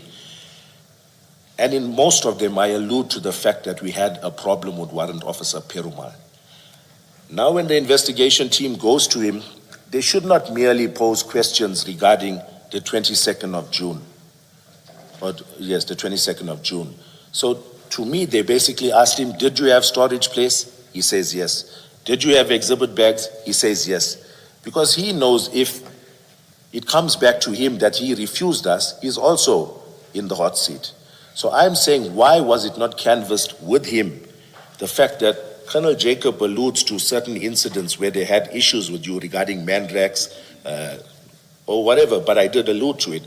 So I'm saying the fact that the investigation team remained silent on that issue and did not even engage Warrant Officer Perumal to ask him, what's your comment on this? What do you have to say about this? To me, it was, the statement was taken with an objective in mind, and it was not done fairly. As a detective, you need to keep an open mind, you need to ask the relevant questions, and even the fact that I found those OB entries where Warrant Officer Perumal had booked members of SIC and made entries in the OB reflecting that a member went to the doctor for consultation because of drugs being stored there. I would have thought that that would have been uncovered by the investigation team. But the fact that they hadn't gone to that level, yet we're going to a level where we're analyzing inquiries and all of that, that's basic investigative work that should have been done properly. So, yes, that's Colonel, I thought what you were alluding to in 72, when you talk about a false narrative, is the theory in 69 that the drugs were placed in Pet Shepstone so that corrupt members could steal it. yes. And then you just got lost because you Okay. started talking about OB books and other things. Sorry, I jumped the gun there, Yes. Commissioner. Can you just answer that question so that we... All right. My question. Okay, and the reason, okay, if you want to proceed, it's fine, but may I just have a little chance? Okay, now I just lost my train of thought with this. It's fine, you can proceed. It's okay. No. Actually started there in answering me. Yes. That's where you started. You said the narrative that this was all deliberate so that the All drugs right, can yes, be no, stolen. I think I got my point now. May I just, all right, my point being was that it's clear that I was not involved in the decision to store at Port Shepstone, but it's being insinuated that I initiated or was part of this planning by closing off this gap of storing it anywhere else. The fact that I said to the brigadier, I've exhausted all avenues, I've got no storage place. So I'm saying that General Flynn ought to have investigated properly, because the fact that he cites, I should have used Brighton Beach, I should have used Durban Central. Did he not find out from those stations, did you have capacity? He had clearly not known even about the fact that these exhibits were stored there. In his evidence to the commission, at no stage did General Flynn allude to the fact that Isipingo had turned these exhibits away and that they were lying at Durban Central for 1 year, 9 months, untouched. And I will go on further to say, there's no official record of those exhibits being stored at Durban Central. I followed up, I couldn't find an OB entry or a SAP 13 entry for when Durban Central accepted these exhibits on the 6th of February 2020. And I'm not doing this, commissioners, to point fingers at others, to show that others are doing wrong, so I should be left alone because I'm doing wrong as well.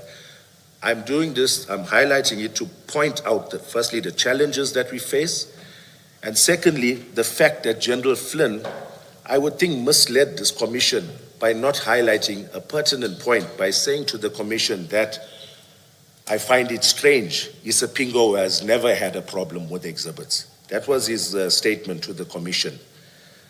How can you say that in light of all of this? So hence, I'm saying what I say. And before I forget, commissioners, there's one other thing. I've perused an affidavit of General Flynn's where he cites this Mandrax case, and like I highlighted, he did not point out the fact that it was stored at Durban Central for 1 year, 9 months. He goes on further to state that when the exhibits were confirmed to be Mandrax. In his statement, he says the exhibits were confirmed to be Mandrax. Now, I find this strange, seeing as how the date of destruction by the FSL was the 12th of November 2022, or 2021, that this was destroyed. Those exhibits from Isipingo that moved to Durban Central, it was now taken out the vault. On the very same day, the members took it up to Pretoria, and the exhibits were disposed of. They were taken to an incinerator at some undisclosed location. So I fail to see where there is confirmation that this indeed was Mandrax, because no analysis was done. It was merely destruction or disposal. So once again, it's a concern to me that General Flynn covers those bases when it comes to another member. Yet when it came to this case of ours, the investigation, like I say, was, to me, not done objectively. Thank you. Colonel, I wouldn't want you to be misunderstood or what your testimony is. If I can try again to take you back to Commissioner Baloi's question, and I'll do that with reference to your own statement, okay? If you look at your paragraph 72, the question by Commissioner Baloi is, what is the false narrative that you say General Flynn created? You understand that? And I want you to consider a response to that question in the context of what you state at paragraph 69 and at paragraph 71. At 69, you say, and I read midway, in the absence of any credible evidence before his visit to my office, his being General Flynn, I can understand how it is a plausible theory that the drugs were placed in Port Shepstone so that corrupt members could steal it. The high risk associated with that storage place lends credence to that theory. Do you see that, Pitt? Yes. Now, if you go to 71, where you talk about the theft, the incident, you conclude 71 with the following words: I do believe that that DPCI members have conspired with criminal elements to carry out this crime. Yes. So this is what you testify to. Yes. Now, in the context of what you say, what is the false narrative that you say General Flynn presented to the commission? Okay. Thank you, Commissioner. I would say the fact that on the 22nd of April 2026, this information that I can put my neck on the block to say is credible was furnished to General Flynn. He had ample time, or I wouldn't say ample, to finalize the entire case. But obviously one would have expected him to now compare this newer information, compare it with his initial theory, and look at the two, whether they gel. Investigation is all about a process of elimination. Initially, we all are suspects. As you further investigate, you start narrowing down your suspects to a few individuals, I would think. But none of that happened, despite us furnishing such credible information. And I must add, we had no clue that General Flynn was to come before the commission to give evidence. So it was not done with any purpose in mind. It was done in good faith to inform him, because they were investigating this theft. So I'm saying that the fact that we furnished this info, yes, it still does not or exclude us as suspects, those of us who furnished this newer information. However, if you've had a few weeks to try and further investigate this, one would have expected you to have had something that a little more credible than this theory of it being by design, which there's no factual evidence to corroborate it. Then just to clarify, your testimony is that the false narrative is that those of you who were involved in the seizure had any hand in the disappearance of the theft. That's what you say is a false narrative to the extent that it is created. No, I think that's a true blanket statement, Commissioner. Okay. I wouldn't want to mention names, but obviously I did go on to say that I believe that DPCI members were involved. So and it's precisely because of your confirmation of that belief you hold at 71. Yes. I'm trying to understand what your challenge is. Yes. And maybe we might just not get Yes, there. due to the sensitivity of it, which General Flynn has been fully made aware of, he would be able to understand what the statement means as well. Thank you, Commissioners. Can I go back to paragraph 20? I assume he has finished his statement. You're going to do your probing. I just want to clarify 20. Yes. On page 4, Colonel.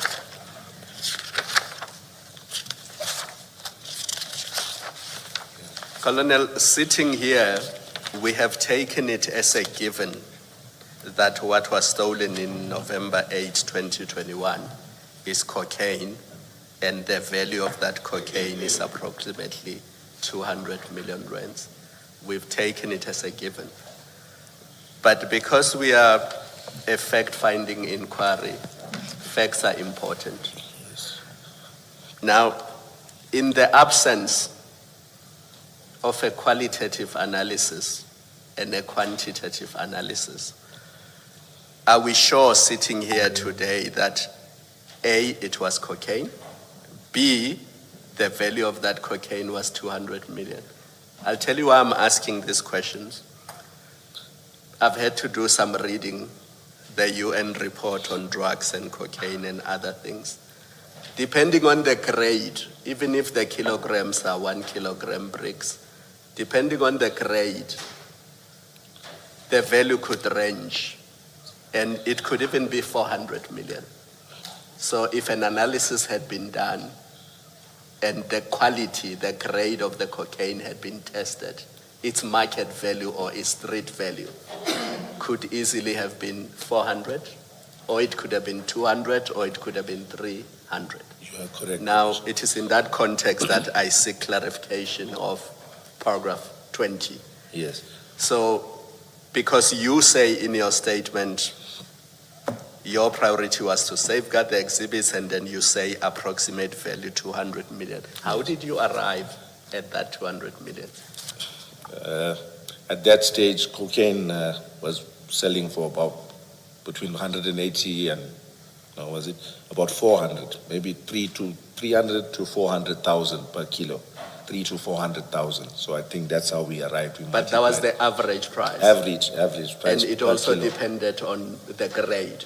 Yes. Just to expand on that, Commissioner, with the grade, yes, the FSL can tell you percentage and purity. If we don't normally get that, but I hear that they have that capacity now. But with regards to grade of cocaine, generally the price will depend on what the criminal networks call, whether it's a one-way or two-way cocaine. Meaning one-way is cocaine that you only sniff, which will fetch a lower price as compared to cocaine that you can sniff and cook into crack cocaine or rock. Just to give you an example, a kilo of cocaine that's now two-way, the one that you can cook, can produce 1 kilo of cocaine, can produce approximately R1 million worth of crack cocaine. So, it talks to what you've just alluded to, the price will definitely And change. in my engagement with FSL people yesterday, I was deliberate because I'm assuming, I don't know because I don't have the facts, I'm assuming that even the people who stole what we believe to be this cocaine and they were going to sell it in the black market, it would have mattered to them what the quality of the cocaine is, because when they sell it in the black market, they need to determine the price. The buyer and seller need to say, this is this type of quality, therefore I'm selling it to you at this price. Yes, you are correct. That's why yesterday I was so deliberate about what happened to the analysis at FSL, why did it disappear and why. Yes. So I want you to understand that context, and Yes, that's why all of this was important. Okay, thank you. Thank you. Thank you, Commissioner Khumalo. Colonel, that effectively would bring us to the end of your written statement. Now, I'm aware there is a document you would like to briefly touch on, which we will do in the next couple of minutes. But Okay. just to inquire from you, is there anything that you think you may have overlooked or omitted to bring to the attention of the commissioners that you deem absolutely critical? Okay. Can I just take a minute? Now, if nothing comes to mind, as and when then we engage during the course of the day, Yes, you may okay. refer No, to then it's other. fine. Maybe For the we moment, may you are do that. fine. Thank Okay. you. I refer to this document because I think over the course of the morning, you have consistently referred to it. And you indicated earlier that it would appear that it was not made available to us as part of the docket. and you made it available to the evidence leaders preparing your testimony. Is that correct? That is correct. And I do confirm that you did give us such a document, and that is the investigation diary that you assured the chair that it reflects activity regarding this seizure and subsequent events, and that the notes were made contemporaneously, right? Correct? That's correct. Now, for your comfort, that document is part of the exhibit bundle as CJC 268. Would you like to go there? Yes. And confirm that is the document you say you availed us? Yes. It Okay, is the now, same. it starts at page 800 to 812. I'm not going to ask you to read this, but you want to highlight some issues from it as part of your testimony. Yes. Okay. Thank you.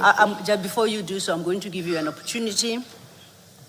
Perhaps you might start, when you do engage with it, by advising us how to read the document and how to engage with it. Not so much the content per entry, right? Yes. Sorry, number? CJC 262. 268, 268. My apologies. So it's the new file? Your file's updated? Yes. Yes. Yeah.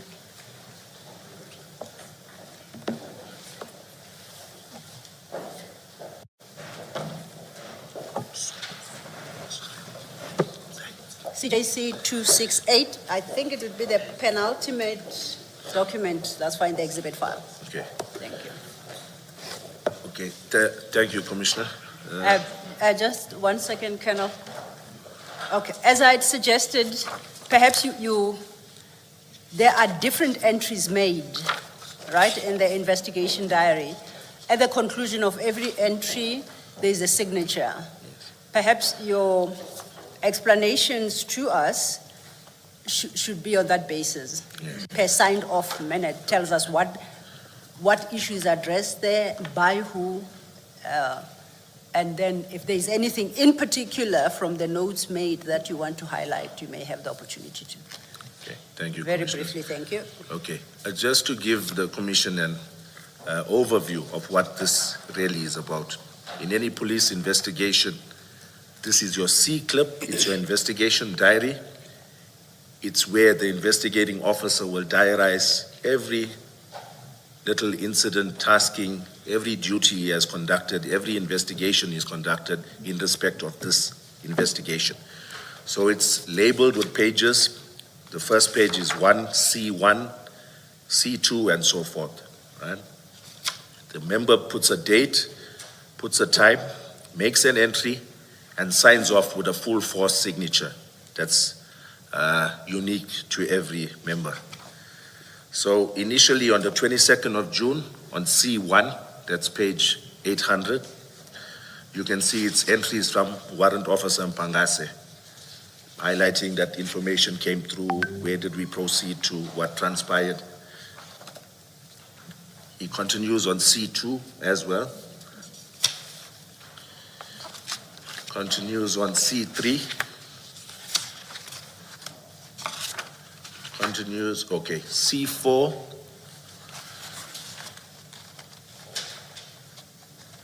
Is an entry from myself.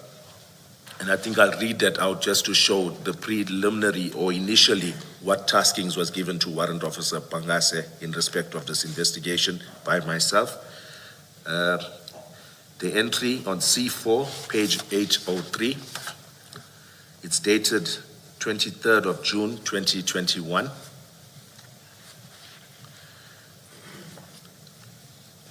And this is a 24 hours inspection. It's something that the police puts in place in order for within 24 hours to guide their investigating officer on what needs to be done. So I'm going to read out. I say, obtain witness statement from all relevant role players. Request PCMC, that's our Priority Crime Management Center, to profile all suspects and business entities. I say, liaise with the DPP's office. Inquire that SARS Customs is brought on board, or ensure that SARS/Customs is brought on board the investigation. And I made an entry here, forward samples taken to the FSR. Okay, that's something of note. Then I think at the bottom of the same page. Sorry, before you do that, can I just understand or clarify so these are your entries Yes, on the 23rd? yes, but, okay. It's not made on the 23rd, because on the 23rd I was resumed my leave. So if I look at this, and I'll be honest, I either made it on the 22nd, just to, as a formality to Warrant Officer Pangase, or I may have done it on my return to work, because I see nobody had inspected. After the 23rd? Yes, on the 29th. So I don't want to mislead the commission. I'm not sure when I made this, but it's my entry dated the 23rd. Okay. And on that date, why would you have made a reference to SARS Customs involvement? Because customs, we generally, all of our drug cases, especially seizures that come through the harbor, if it's not a joint operation, we still require assistance from customs. Remember, they are the custodians of lots of the documentation, and they are privy to systems that the police does not necessarily have access to. So it's a given whenever you do these investigations that customs is part and parcel of it. If not part of the investigation, they give their input, give us documentation that they're willing to furnish, and so forth. Yeah, I think I'm still clarifying. It's really not probing.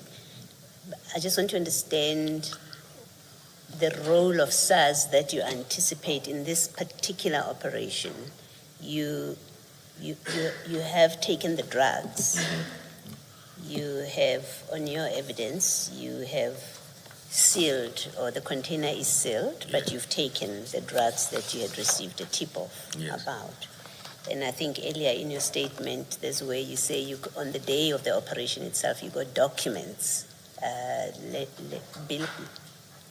whatever documents that go with consignments that's coming in. I think you do say somewhere in your statement. So I'm trying to understand that when you say to Warrant Officer Mpangase to ensure that customs is on board, what in fact would be the role of customs? Okay. Given what has already happened. Yes. Yes. In hindsight, and this I'm speculating, I'm not 100% sure, but it's a good question. And if I look at it, it's possibly because the A-clip in this investigation has a detention notice from SARS dated the 23rd of June, right?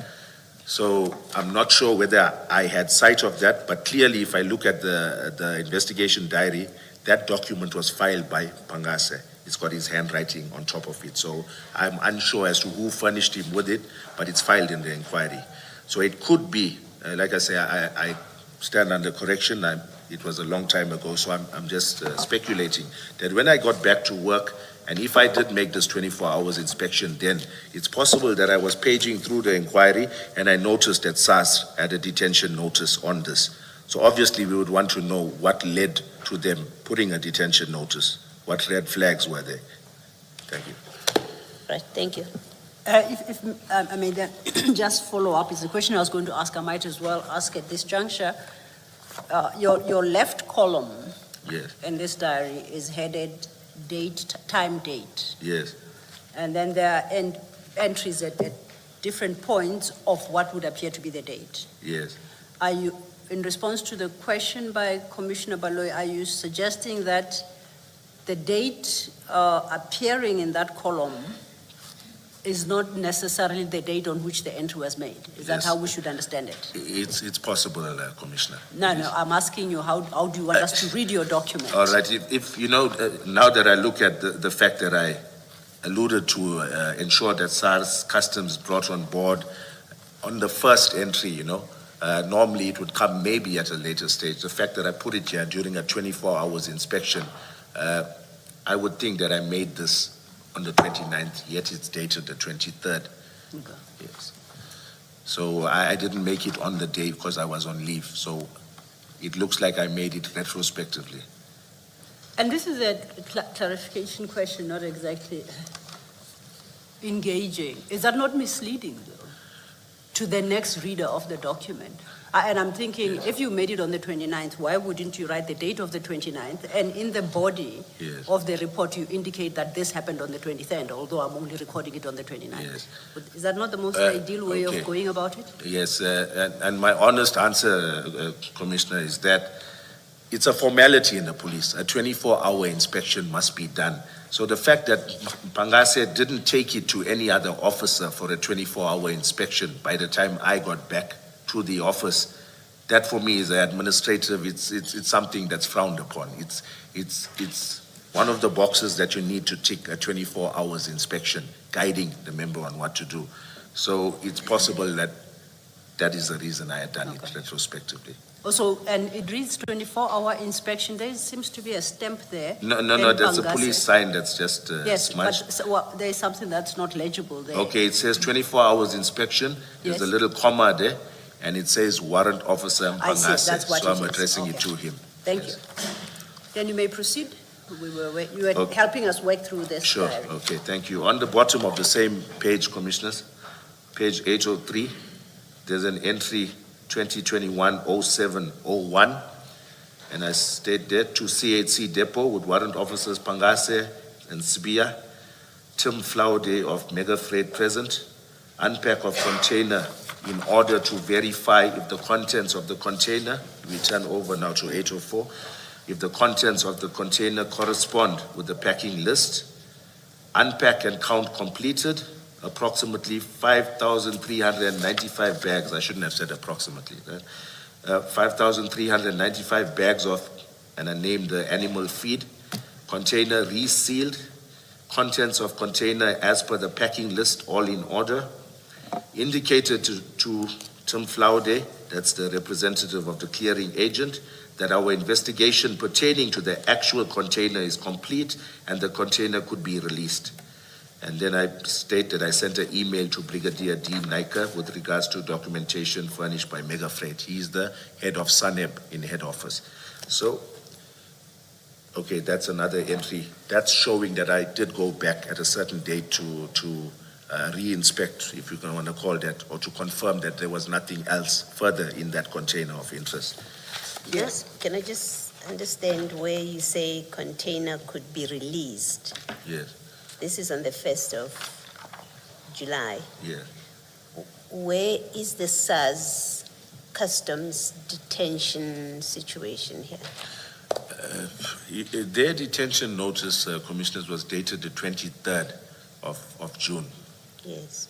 So I'm not sure whether they did inspect those other 9 containers. So if they had engaged with us to come through and further inspect this container that we had already inspected, I don't think that would have been a problem.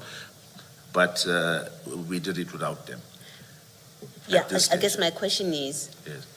if you are aware, and I really am just trying to understand the facts at this stage, if you are aware, as you are at this point, that the container is under a detention notice by customs, as you have told us previously, when you, without the involvement of customs, at least according to your entry, there doesn't seem to be a recognition of customs involvement. When you, without the involvement or reference to customs, you instruct the clearing agent or you inform the clearing agent that the container can be released. Yes. I'm trying to understand how that works in practice.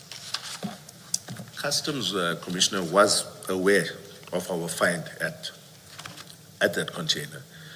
I can't say with certainty, but I would think that their interest in it had waned since we had already discovered the narcotics in it. So I'm not 100% sure of the sequence But of as we events. understand, their interest is the bone meal. So it has No. not- Yeah? In fact, sorry, Commissioner, to just hope that wasn't rude. No, I'm saying they put a detention on this containers. I can't say with certainty, but I would think for the drugs itself, not for this bone meal, because there was nothing wrong or there was nothing amiss with this commodity. You know, there was nothing that was a red flag about the commodity itself. I think what was of interest was the port of origin, which was the port of Santos, which comes up frequently as one of the ports of origin of drugs, large consignments of cocaine. So it's possible it's based on that, but my suspicion is that they put a detention notice on it for the very same reason that we searched it. Thank you. Thank you, Commissioner. We had just gone past page 803. If we could perhaps pick up the pace. Okay. Don't have to read every entry. Just guide us on how to read this document. Yes. Okay. Maybe. All right. No, it's fine. I don't know if it's of interest, but I've diarized here on the 5th of July, 2021, on page 805 at the Yes. bottom. You'll see to FSL and Manzim Toti to drop off samples for analysis.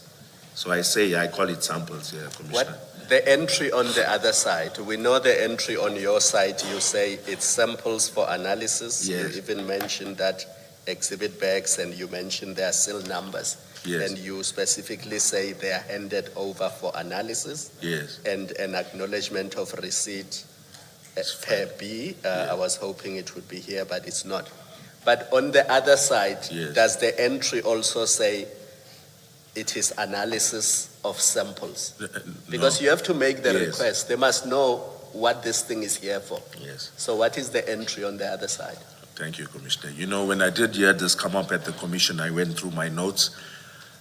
Unfortunately, or maybe not unfortunately, I neglected to. When I sent it for analysis, I just sent it, I said it's suspected cocaine, and I'm sending it through for analysis. It doesn't make provision, but still, I think maybe I should have stated that it's a sample of a larger consignment of 541. Just to go a little deeper, it's maybe because I had already touched base with Colonel Kuzwayo on this issue that, you know, I neglected to state that on my covering letter to the FSL, but it was not stated there, but I've got it here, Commissioner. It's fair then that there could have been confusion between you and FSL.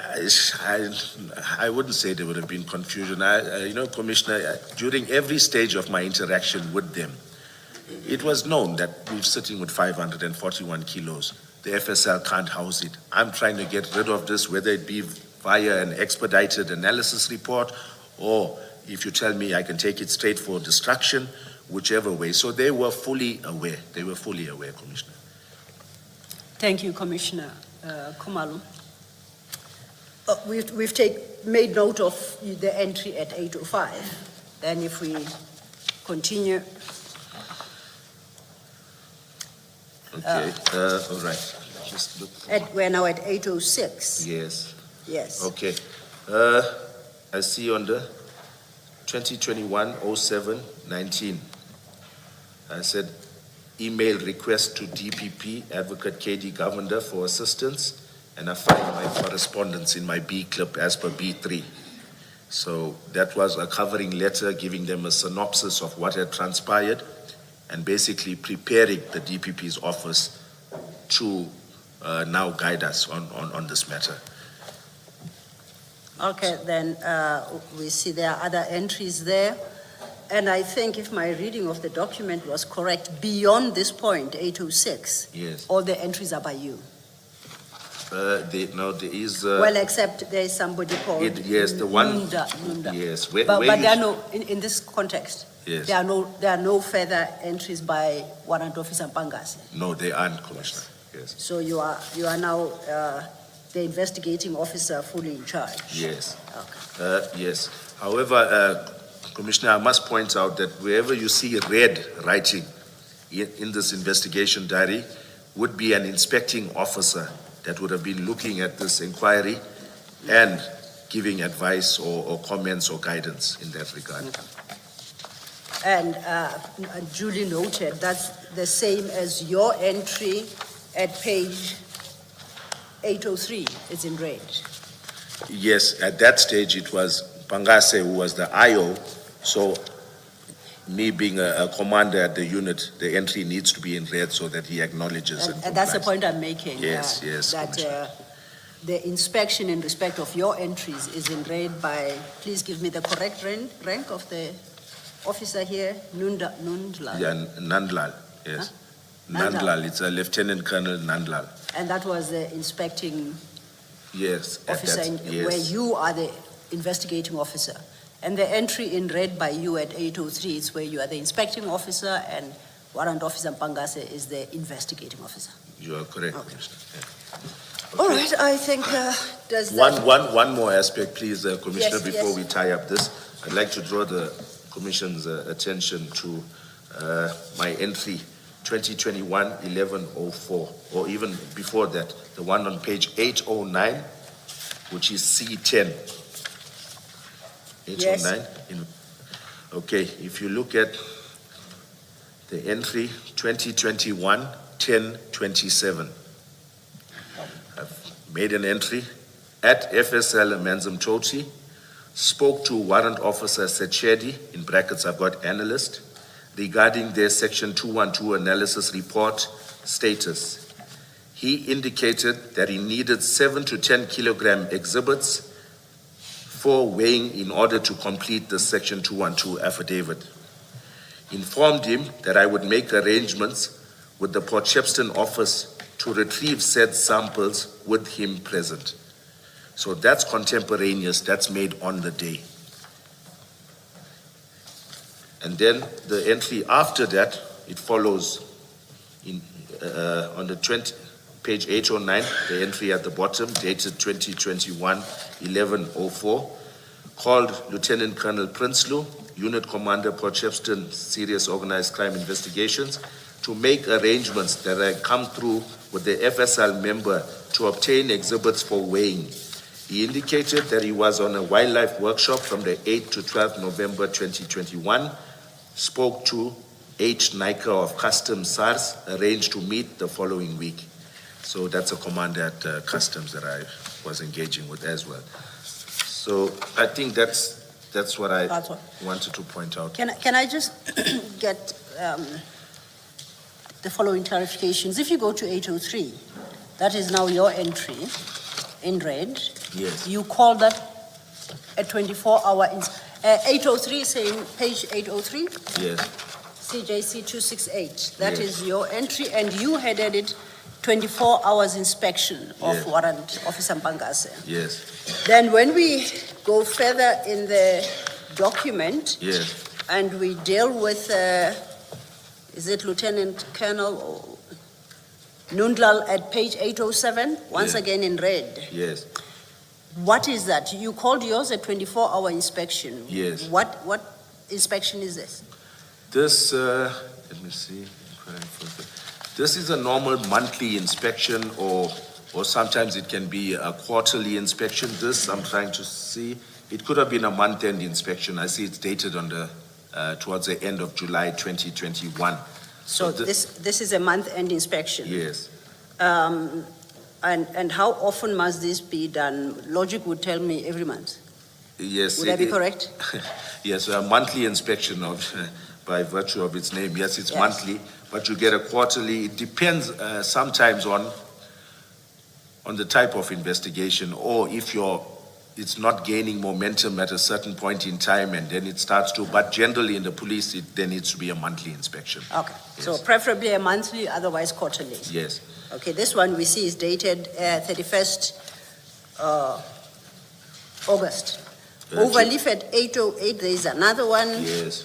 it's dated October. That's, I'll write Yes, that there's one one. in September as well, I see. Where do you see September? The one in September is page 808, it's C9. There's a writing in red. That's 2021-10-20. The date stamp on it says 16th of the 9th, 2021. Or you go by the, Yes. so what, were there two? Yeah, this was another one. This was done by a provincial inspection team, meaning this was a team comprising of officers from throughout KZN who would now come to my office and inspect all of our dockets, inquiries, registers, and so forth. All right. Then working through that document, now that I understand the theory behind the colorful entries, it goes up to C11, right, at A12?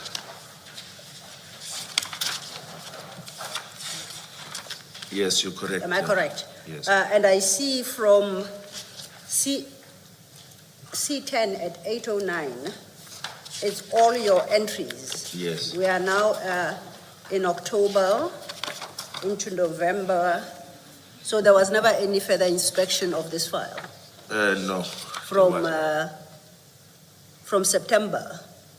If you look at 808, from September till November, there were no inspections. That is correct, Commissioner. Even the monthly inspection Yes, there was none done. and no quarterly inspection. The quarterly inspection would have now been conducted during the 12th month.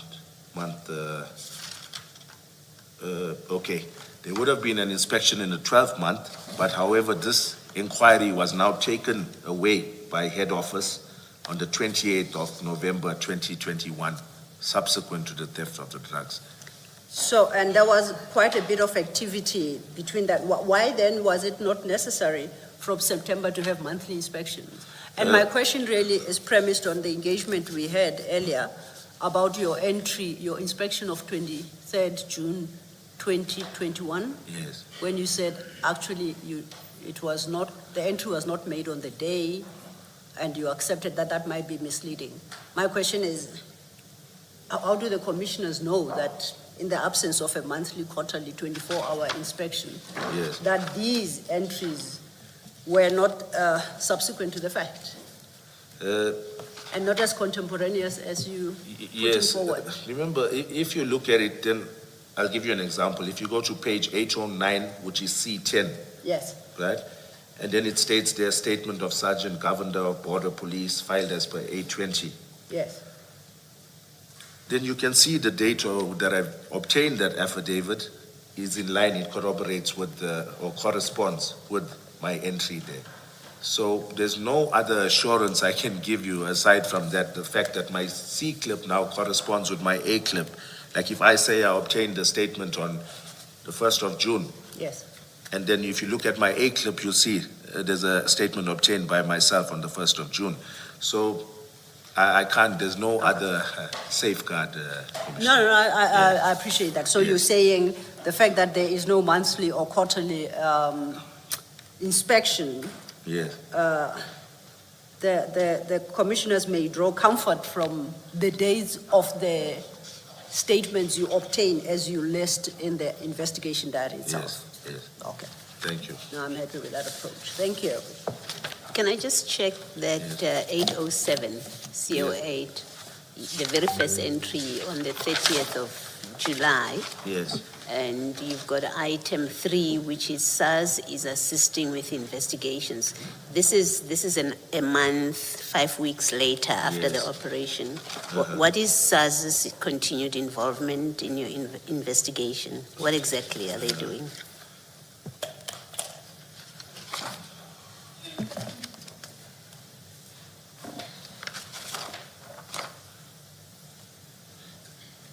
you know, Commissioner, I can't see, I didn't make note here, but I would have called the same commander that I alluded to at a later stage, because at some point, let me try and find it, I allude to a meeting that he failed to honor. Let me just try and find this. So I'm not sure the timeline of it.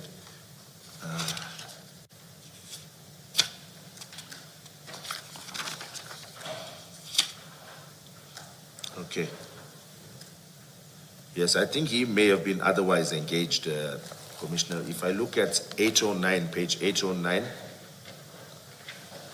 the entry right at the bottom, that's 2021-1104. I say spoke to H. Nika of Customs SARS, arranged to meet the following week. So I'm not sure whether he was not available but we did engage, we did touch base. I would assume there was nothing forthcoming from them for me to really diarize and make and file something that SARS had furnished us. So I can't say what their involvement was, but I was touching base with them with regards to this. My question is trying to understand the role of SARS in Yes. what is now a police inquiry. Yes. The container is not with them anymore because you did say that it can be released. Yes. So customs is done its part. So I'm trying to understand exactly what would have been their continued role with your investigation. Okay. Commissioner, sometimes SARS they've got their own profiling team, similar to Border Police, to SEPS. So it wouldn't hurt to make doubly sure that you're getting whatever information is at the disposal of either customs or the police. So hence we bring them on board. But if I had to be honest, they're not very forthcoming in sharing intricacies of where their information came from, what led them to profile a certain container, So we bring them on board as a formality, but I think their mandate is first and foremost customs and excise. So with regards to law enforcement, further investigation in terms of drug investigations, we don't have that much cooperation, or maybe they're not in a position to assist with further investigation. It's not their mandate. But I'm saying the reason we bring them on board is basically to ensure that we're covering all our bases in terms of whatever container had come in. We're not missing out on paperwork, customs declarations, and all of that. I think my difficulty with understanding the explanation is I come from, and call it an ignorant position, for lack of a better word, that I don't know, and it's not obvious to me what in this particular operation. Yes. After all the facts that we now know, which is you got to a point where you said the container should be released. It's not clear to me, it's not obvious to me what would be the continued involvement of the SARS in your investigation. And if you speak about it, if your answer to me is the way you're handling it, which is in general terms, you're saying, usually this is what we do, it still doesn't answer it doesn't give me any better clarity about what role, in fact, did you have the continued role of the SARS in this particular operation, not generally, but in this operation, because for me it's not obvious. Yes. Yeah, I think the main objective was to try and find out why did SARS put a detention on this. Obviously, there must have been something that was a red flag, maybe something other than the port of origin, maybe something that could assist us. So it's done. I'm covering my bases. They've put a detention notice on the said container. It wouldn't hurt our cause to engage with them. Let's put it that way, Commissioner. So we had them on board. If they come through with something good, because even part of the DPP's taskings from the prosecution side is to say, get SARS on board, liaise with SARS. So that's what we did, although there was not much forthcoming from them. Yeah. Is it not the case that even the SARS people you are liaising with are law enforcement people who are seconded to SARS? I'm just looking here at 808 where you say arrangements made with Commander N of SARS. Yes. I won't mention the name for obvious reasons. I'm assuming that's a law enforcement person. Yes. Who conducts investigations also. Yes. And whatever they uncover in that investigation may be useful when you take the full exhibits to the prosecutors or other people. Exactly. Because there may be photos, for example, that you don't have, but they have of the scene and other things. Yes, Commissioner. Thank you. Yeah, I can see that Commissioner Kumalo is being of assistance, but I'm still not clarified to my question. I'm not clear what in this operation, and I accept your answer is what it is. Yes. But I have to say to you that it's still not clear to me in this particular operation what the SARS continued involvement was about. You made reference to a detention notice, I think on the seat clip or something. and I would expect that it provides a reason why they have put this under detention, and I think we saw this. It's Yes. supposed to be seen by a vet. So I'm trying to understand what role you were seeing for them in this operation, but I don't want to belabor it. I asked the question to try and understand their continued involvement. It's still not clear to me. Yes, Commissioner, maybe just to clarify there, SARS did not put a stop on this because it needed to be inspected by the state vet. That was not their reason for a detention notice. The state vet does it irrespective. That's part of the whole process of this food stuff for certain commodities coming through. All right, I guess it will be part of our discussion. All right, thank We've you. had evidence yesterday about this. Okay, thank you.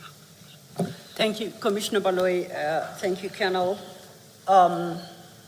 I think should I call, the opportunity to put your version across now has officially come to an end and the moment of engagement resumes. Yes, Thanks. thank you.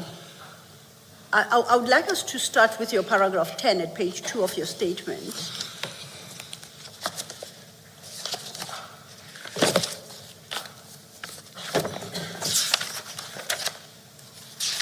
And as I understand, if you have regard to from paragraph 8, from paragraph 6, you have been involved with SANEB, which is the South African Narcotics Enforcement Bureau, from technically 2009 to 2018.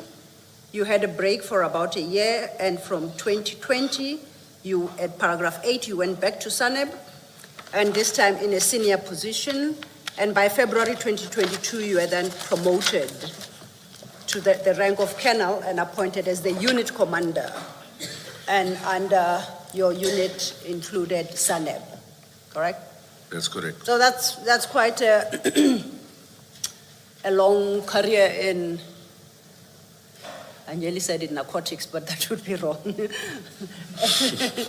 the area of investigation of narcotics. Yes. Is that fair? Yes, yes. Okay.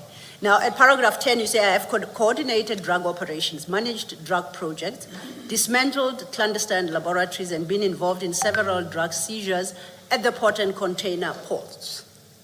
Yeah. Okay, then you deal with a specific seizure of the 22nd of June.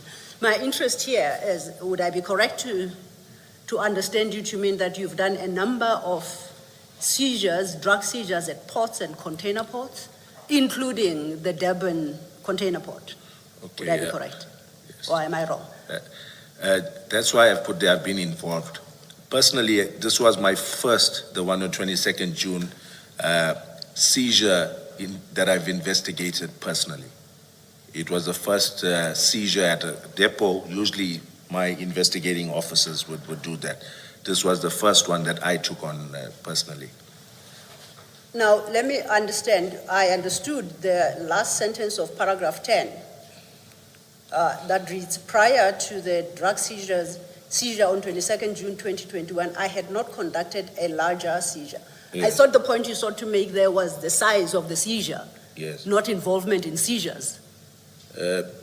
Just to clarify, Commissioner, when I say I've been involved in several drug seizures at the port, meaning I was involved, I played a role either as a commanding officer, just overseeing operations, or physically there assisting with whatever needed to be done. But this was the first one that I took hands-on to investigate, where I was the investigating officer. So it's not a question of size of seizure, as that after more than 15 years of being involved in SANEB, this is the first time you set foot at the Durban Harbour to conduct a seizure, a drug seizure. No, it was the Where first. am I missing you? Please Okay. try again. Yes, okay. I've been present at seizures. I Yes. was not the investigating officer. I've been there since the inception. We went and opened up containers or reefer containers and discovered drugs in hidden compartments. I was there from the inception, from A to Z, Yes. but I hadn't been the investigating officer Okay. thereof. Yes. Yes, no, I appreciate that. Why, But why do you seek to draw that distinction? Being an investigator or being involved? Just for the sake of being clear to the commission, because I think the evidence leader was asking about that. Does that distinction matter for purposes of what you would know or what you would consider necessary in terms of process? I hear you, Chair. Because Yes, surely yes. surely you were not there purely out of interest. You were there as a police officer, That's and correct. surely you would have had an interest in what was going on. So it's not just a visit, Yes. a curiosity visit. So the distinction should not really make a difference. Yes. Chair, just for clarity, when drafting the statement, I was part of the email that was sent to me by the investigators and the Can you evidence leader. just answer the question? Well, was to directly? include this, sorry, Chair. Can you Was- answer the question? Yes, it directly? was to include this. I was asked to include this, but whether I had done a larger seizure of drugs at a point. No. I'm interested in the value of drawing the distinction between involvement, not being an investigator, and being an investigator. I'm interested to know. Okay. Yes, that's all I'm asking you. You know, Chair, I think maybe I mentioned Because, it. and bear in mind, I have made the point that surely, as a police officer, you were not there as a curious visitor. So now tell me why you draw the distinction, or what's the practical value for drawing the distinction? Maybe I'm trying to show the commission that this was the first one I had handled hands-on from A to Z. But in terms of what needs to be done, the distinction does not take No, us anywhere. No, I won't shy away from that, Chair. That, Thank you. yes. Thank you. That's all I want to establish. Yes. Thank you. Thank you, Chair. Before I pose a question to Colonel Jacob, Commissioners, I would like to refer us to CJC 250 in the exhibit file.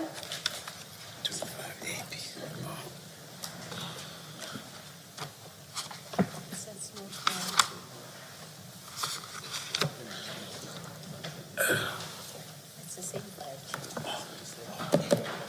It would be the same file. To say 250. Oh, no. No. There's a correction. It's 256. It's Yeah. changed to 256. Mine starts at 255, that's why I was. Yes, no, confused. it starts at 255. The Commissioner is correct. Okay, no, I'm, then I'm, it's, I'm 256. referring specifically to 256 Okay, I at think page it's, 705. This is 256, okay. Yeah, okay, I've got it. Sure. Yes. Now, I reference this particular document, that is the SAPS Operational Response Services Durban Harbour Standard Operating Procedure, Cargo Operations, Sector 2021-2022.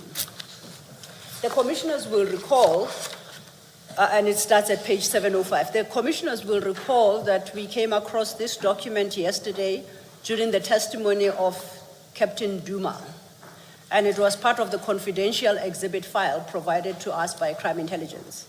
And there was sensitivities on the part of the Commissioners whether or not it has been declassified. So I put this document before you as a document sought and obtained from the Durban Harbour. The printer is running at the back to update your files. But in the interim, I would like to distribute an email we received from Brigadier M.G. Newton, Section Head, Visible Policing and Operations, Durban Harbour, Border Policing, KwaZulu-Natal. And technically, for your files, I think it is necessary maybe to read it into the record. It's addressed to our attorneys. In the capacity of the Section Head, Durban Harbour, Brigadier Newton is authorizing the Commission of Inquiry into Criminality, Political Interference and Corruption in the justice system to utilize the content of the Standard Operational Procedure for Cargo Control, Durban Harbour, in an open session. So I just want to specifically address that because I need to turn now to the standard operating procedures. Colonel Jacob, you followed And it becomes page 813, right at the back of your exhibit 5. Yes, it becomes page 813, that is the start of CJC 269, and it will be followed by the documents that Brigadier Newton has made available, including this SOP, and they shall follow sequentially thereafter, but it will be the last exhibit in your file currently. Thank you. 269. Now, it's a CJC 269, Kennel is an exhibit yet to come. Oh, this is it. Okay, sure. Okay.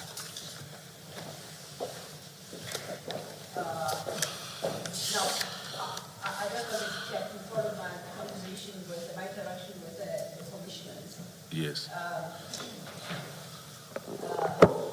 I was explaining the status of the document. Sorry. I was explaining the status of the document, right? Yeah. And giving the commissioners an assurance that we have been given permission to utilize these documents in open session. Yes, You understand that? Yes, That's I all I need. Okay. I would like you to turn to CJC 255 at page 686.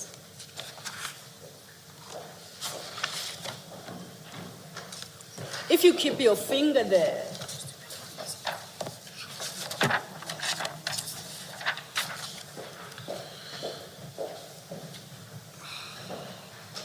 if you keep your finger at 686 and go forward. My apologies. If you keep your finger at page 686 and you go forward in the file, you get to CJC 256, and that will start at 7:05.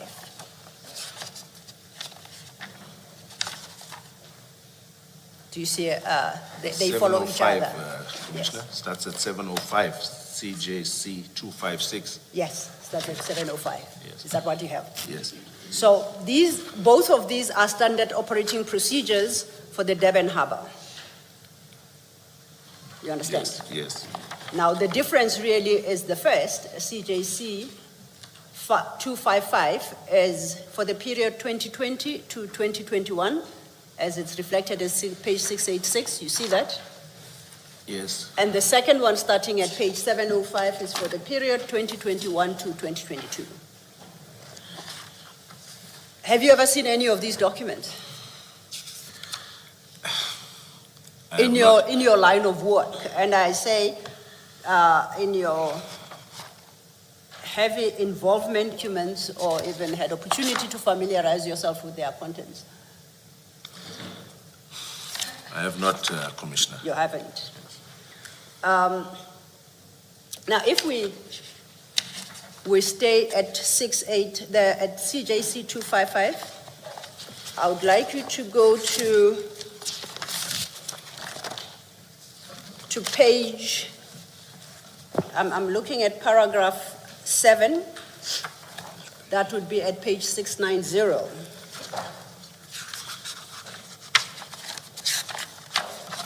And if it has, paragraph 7 is headed duties of inner perimeter cargo operations. It's got subparagraph 7.1, you see that? Yes, I do. Let's skip to paragraph 7.2, depot inspection team. And overleaf, first bullet point, it notes the following. The inspection report is dispatched from the admin profilers once the container has been booked for inspection at the licensed depots. Do you see what I'm reading? Yes, Do you know what a licensed depot is? yes, I'm aware. Please explain to the commissioners. It's one of those depots that Border Police has, or these depots have an agreement with shipping lines, and after the containers arrive at our harbors, at our ports, they're taken to these licensed depots that Border Police have jurisdiction over as well. Okay. Yes. Would CHC depot be one of those? I heard via the commission that they were. They were a licensed Yes, depot. yes. And in fact, you are quite correct. Yes. Because if you go to paragraph 4 under mission, at paragraph 5. And that will be at page 659, no, 687, I think. 688 to be more precise. Page 688.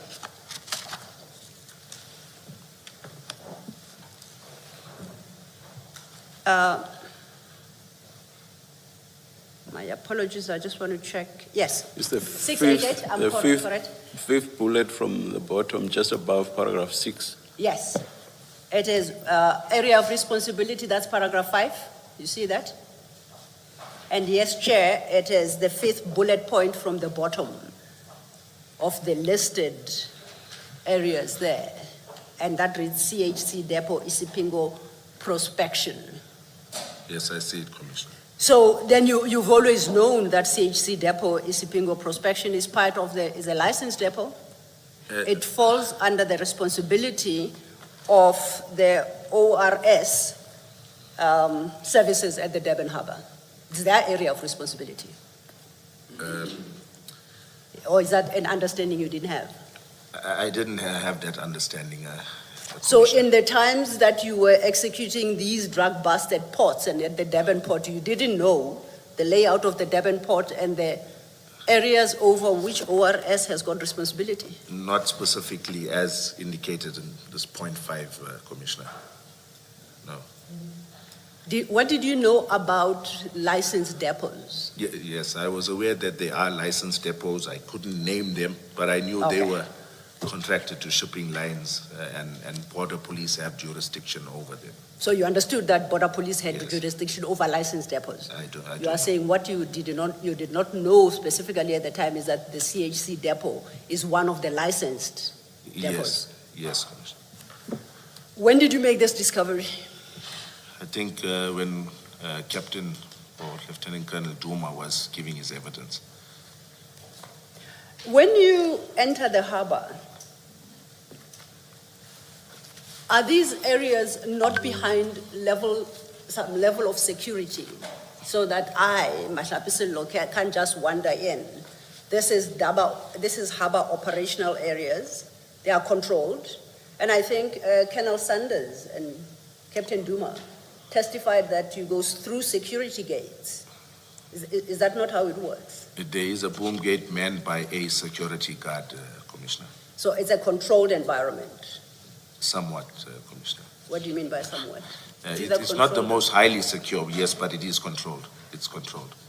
Now, did you know or do you know that at these depots, that's where sometimes, depending, that these inspections are undertaken? Yes, I do. And that sometimes significant seizures are made from these containers? Yes, I'm aware, Commissioner.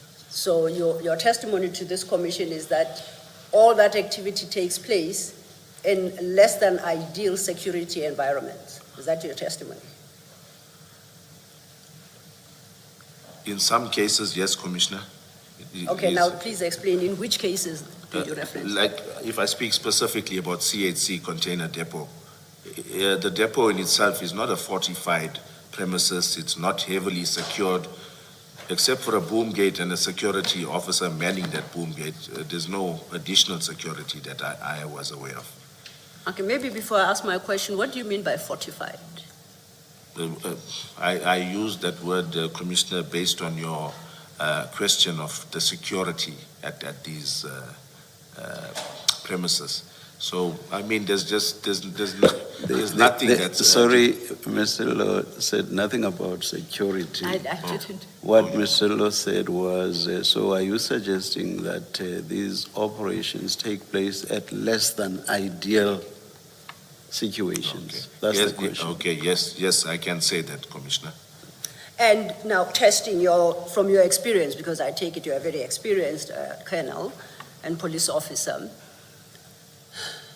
that would not be an ideal environment to conduct the seizure as you did on the 22nd of June. I think that's a stretch of it, Commissioner. I would say with the right manpower, with the correct members, the tactical team, you've got enough support in terms of tactical members, then it wouldn't be a risk. But on its own, to me, it's a vulnerable location. And on the day, why then did it, once you discovered the drugs, did you not stop everything? You did indicate that you were responsible. You took the decision not to cordon off the area, as you tell us, at your paragraph 21.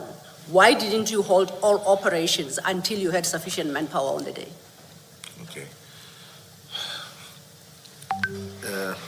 Commissioners, I think on the day, if I had to explain, there's so many things that's going through your mind. This, firstly, if I had to put it this way, to let the commission know of what thoughts were going through my mind, what thought process I followed.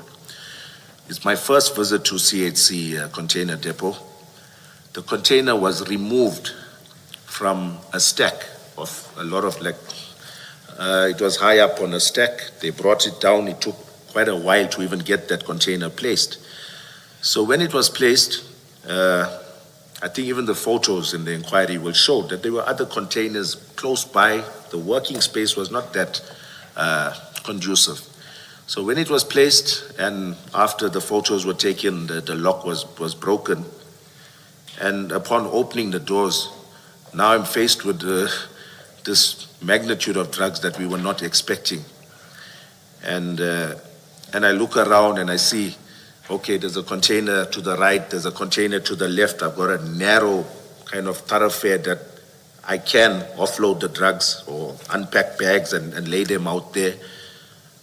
However, the area itself was not, it was going to give us a limited space. Even if I did an outer cordon, an inner cordon, that area was not conducive. So my next thought process was, okay, do I now, logistically, do I move this 27 bags to another part of the depot?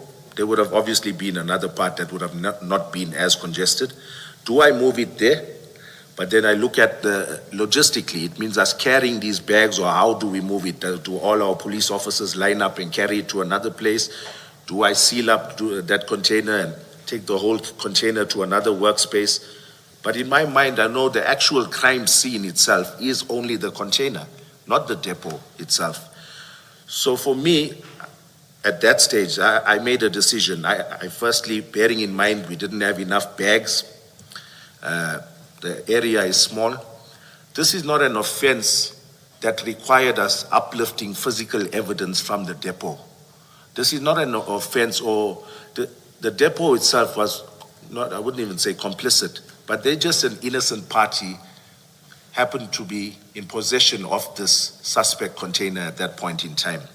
If I can give the commission just, to paint a better picture, if this container was at the rear of a truck that was traveling on the N3, and we had information that it had drugs in it, and we pulled over this truck at the side of the N3, do I now say that the side of the N3 is my crime scene and I do an inner and outer cordon there? My point being, I know that's an extreme example, my point being, my actual concern is the crime scene, which is the container. The depot plays no real role in anything, whether I start counting at the depot or whether I do it at a police station, which in my mind is only 4 kilometers away. It's under a 5-minute drive to get there. So I took that decision at that stage based on no bags, based on our situation that we were working in, based on the fact that, like I say, I did not want to unnecessarily prejudice that company. I know these scenes can take hours to process. And where we were at, yes, I could have moved it. But I took that decision based on the distance that Isipingo SAP was away from the CHC depot. 4 kilometers is not a heavy distance. I would say I was more informed to make that decision based on the fact that now we've got uniformed border police guys that are also there. There's 3, me and 2 other members from DPCI.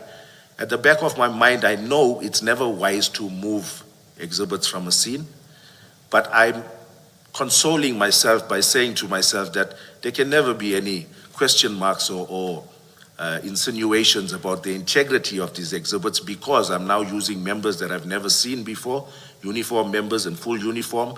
We've got a marked police vehicle that can cart the exhibits from the depot to the police station. All of those factors, at once, and I knew in my mind, I knew the Isipingo SAP is going to have exhibit bags. So when we get there, it's going to make putting them in bags, sealing them, all of that much easier, and we enter them into the SAP 13. So that was my thought process, commissioners, when I made that decision. It's a decision that I will now rue, I think, for the rest of my life. It's something that I will regret. I made that decision on the day based on the factors that I've just explained. I'm sorry, I hope I won't interrupt your thought process. I have serious difficulties with that response. Reason is, you have given a number of reasons why you considered it not to conduce to a proper operation for you to work where the container was. You've given a number of reasons. And those reasons have nothing to do with the one reason that you do give in your statement at paragraph 21. You give the reason at paragraph 21 towards the end of your substantiation, and it is the only reason you give. But now in response to Advocate Sillo, you give a number of reasons. Yes. I have difficulties with that. Yes. Is this not trying to rationalize the situation after the event? Chair, I take what you are saying. Because, if you have so many reasons, surely this is something that you thought about at the time, and something that should also have been uppermost in your mind when you drafted this statement. Yes. But it's all of that is simply absent. And you give just one example, and which seems not to be that important to you because you mention it right at the tail end. But it is that one reason that you give in your statement. I don't understand that. That was my thought process, Chair. There was I've got minutes to make a decision that's going to either mean going in one direction and calling the necessary guys out, and maybe there's going to be time constraints for those guys to mobilize.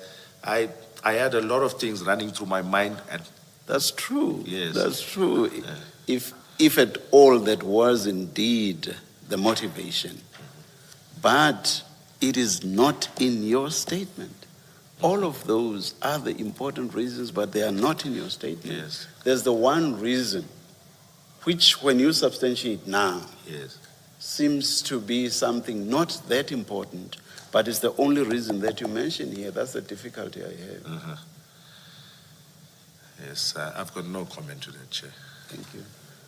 Thank you, Chair. I am aware it's about lunchtime. Can I just close with one question? And then we'll leave this topic and start a new one after lunch. Colonel, so now we've established that CHC depot is a licensed depot. We've established that ORS, Durban Harbour, has full responsibility over that area. Do you accept that? I do. And you knew at the time? You knew at the time?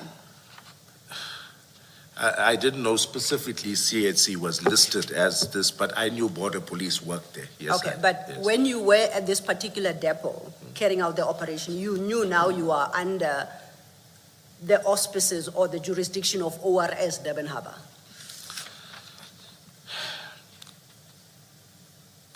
May I give... No, I just wanted to know if you Okay, knew at the time, or did no, you think that you were next to a public area? Commissioner, I think my answer to that is I did not think there was any obligation for DPCI now to. I didn't know of this document. You are not being fair, Colonel. I asked you a simple question. Did you know at the time of the execution of the operation whether you were in the area over which the ORS Durban Harbour had jurisdiction? Did you know that fact? I knew they worked there. I didn't know they had sole jurisdiction, that they were there. So if there were any security concerns you may have had, you could have called on them. They are available, they are your members, they are part of SAPS. Yes, but Okay. yes. Did you call them to come assist? I called the members that were there, Commissioner. There were two that eventually drove the vehicle, but from my recollection, there were about 4 or 5, maybe even 4 to 6 of them that were at the depot. Colonel, at this stage, you are a very senior member within SOCIU. If you say that there is that as a jurisdiction of, for ORS Durban Harbour, there's a command structure within SAPS that I'm sure you're familiar with. Yes, If you need assistance, you know who to turn to. Yes. And even that day, you knew who to turn to. I would take it you talk to the harbour commander or somebody.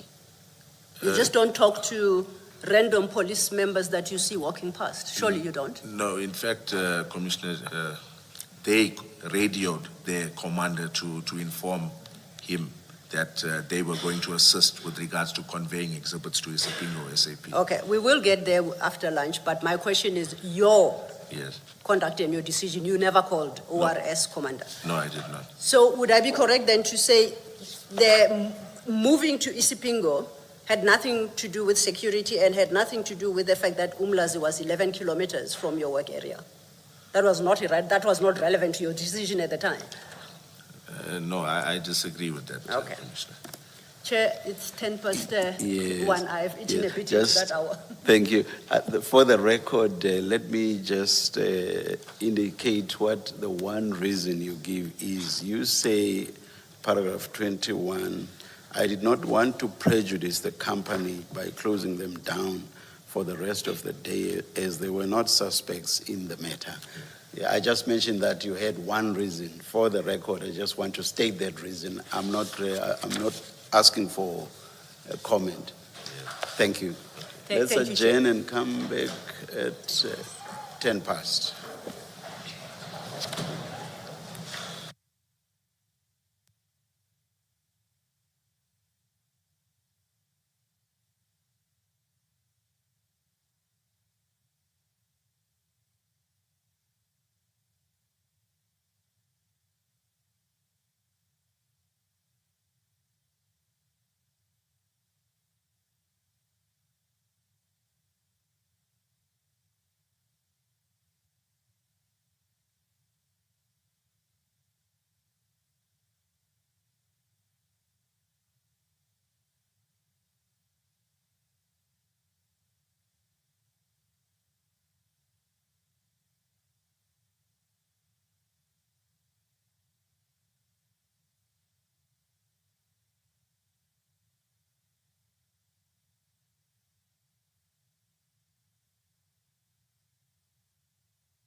Mommy,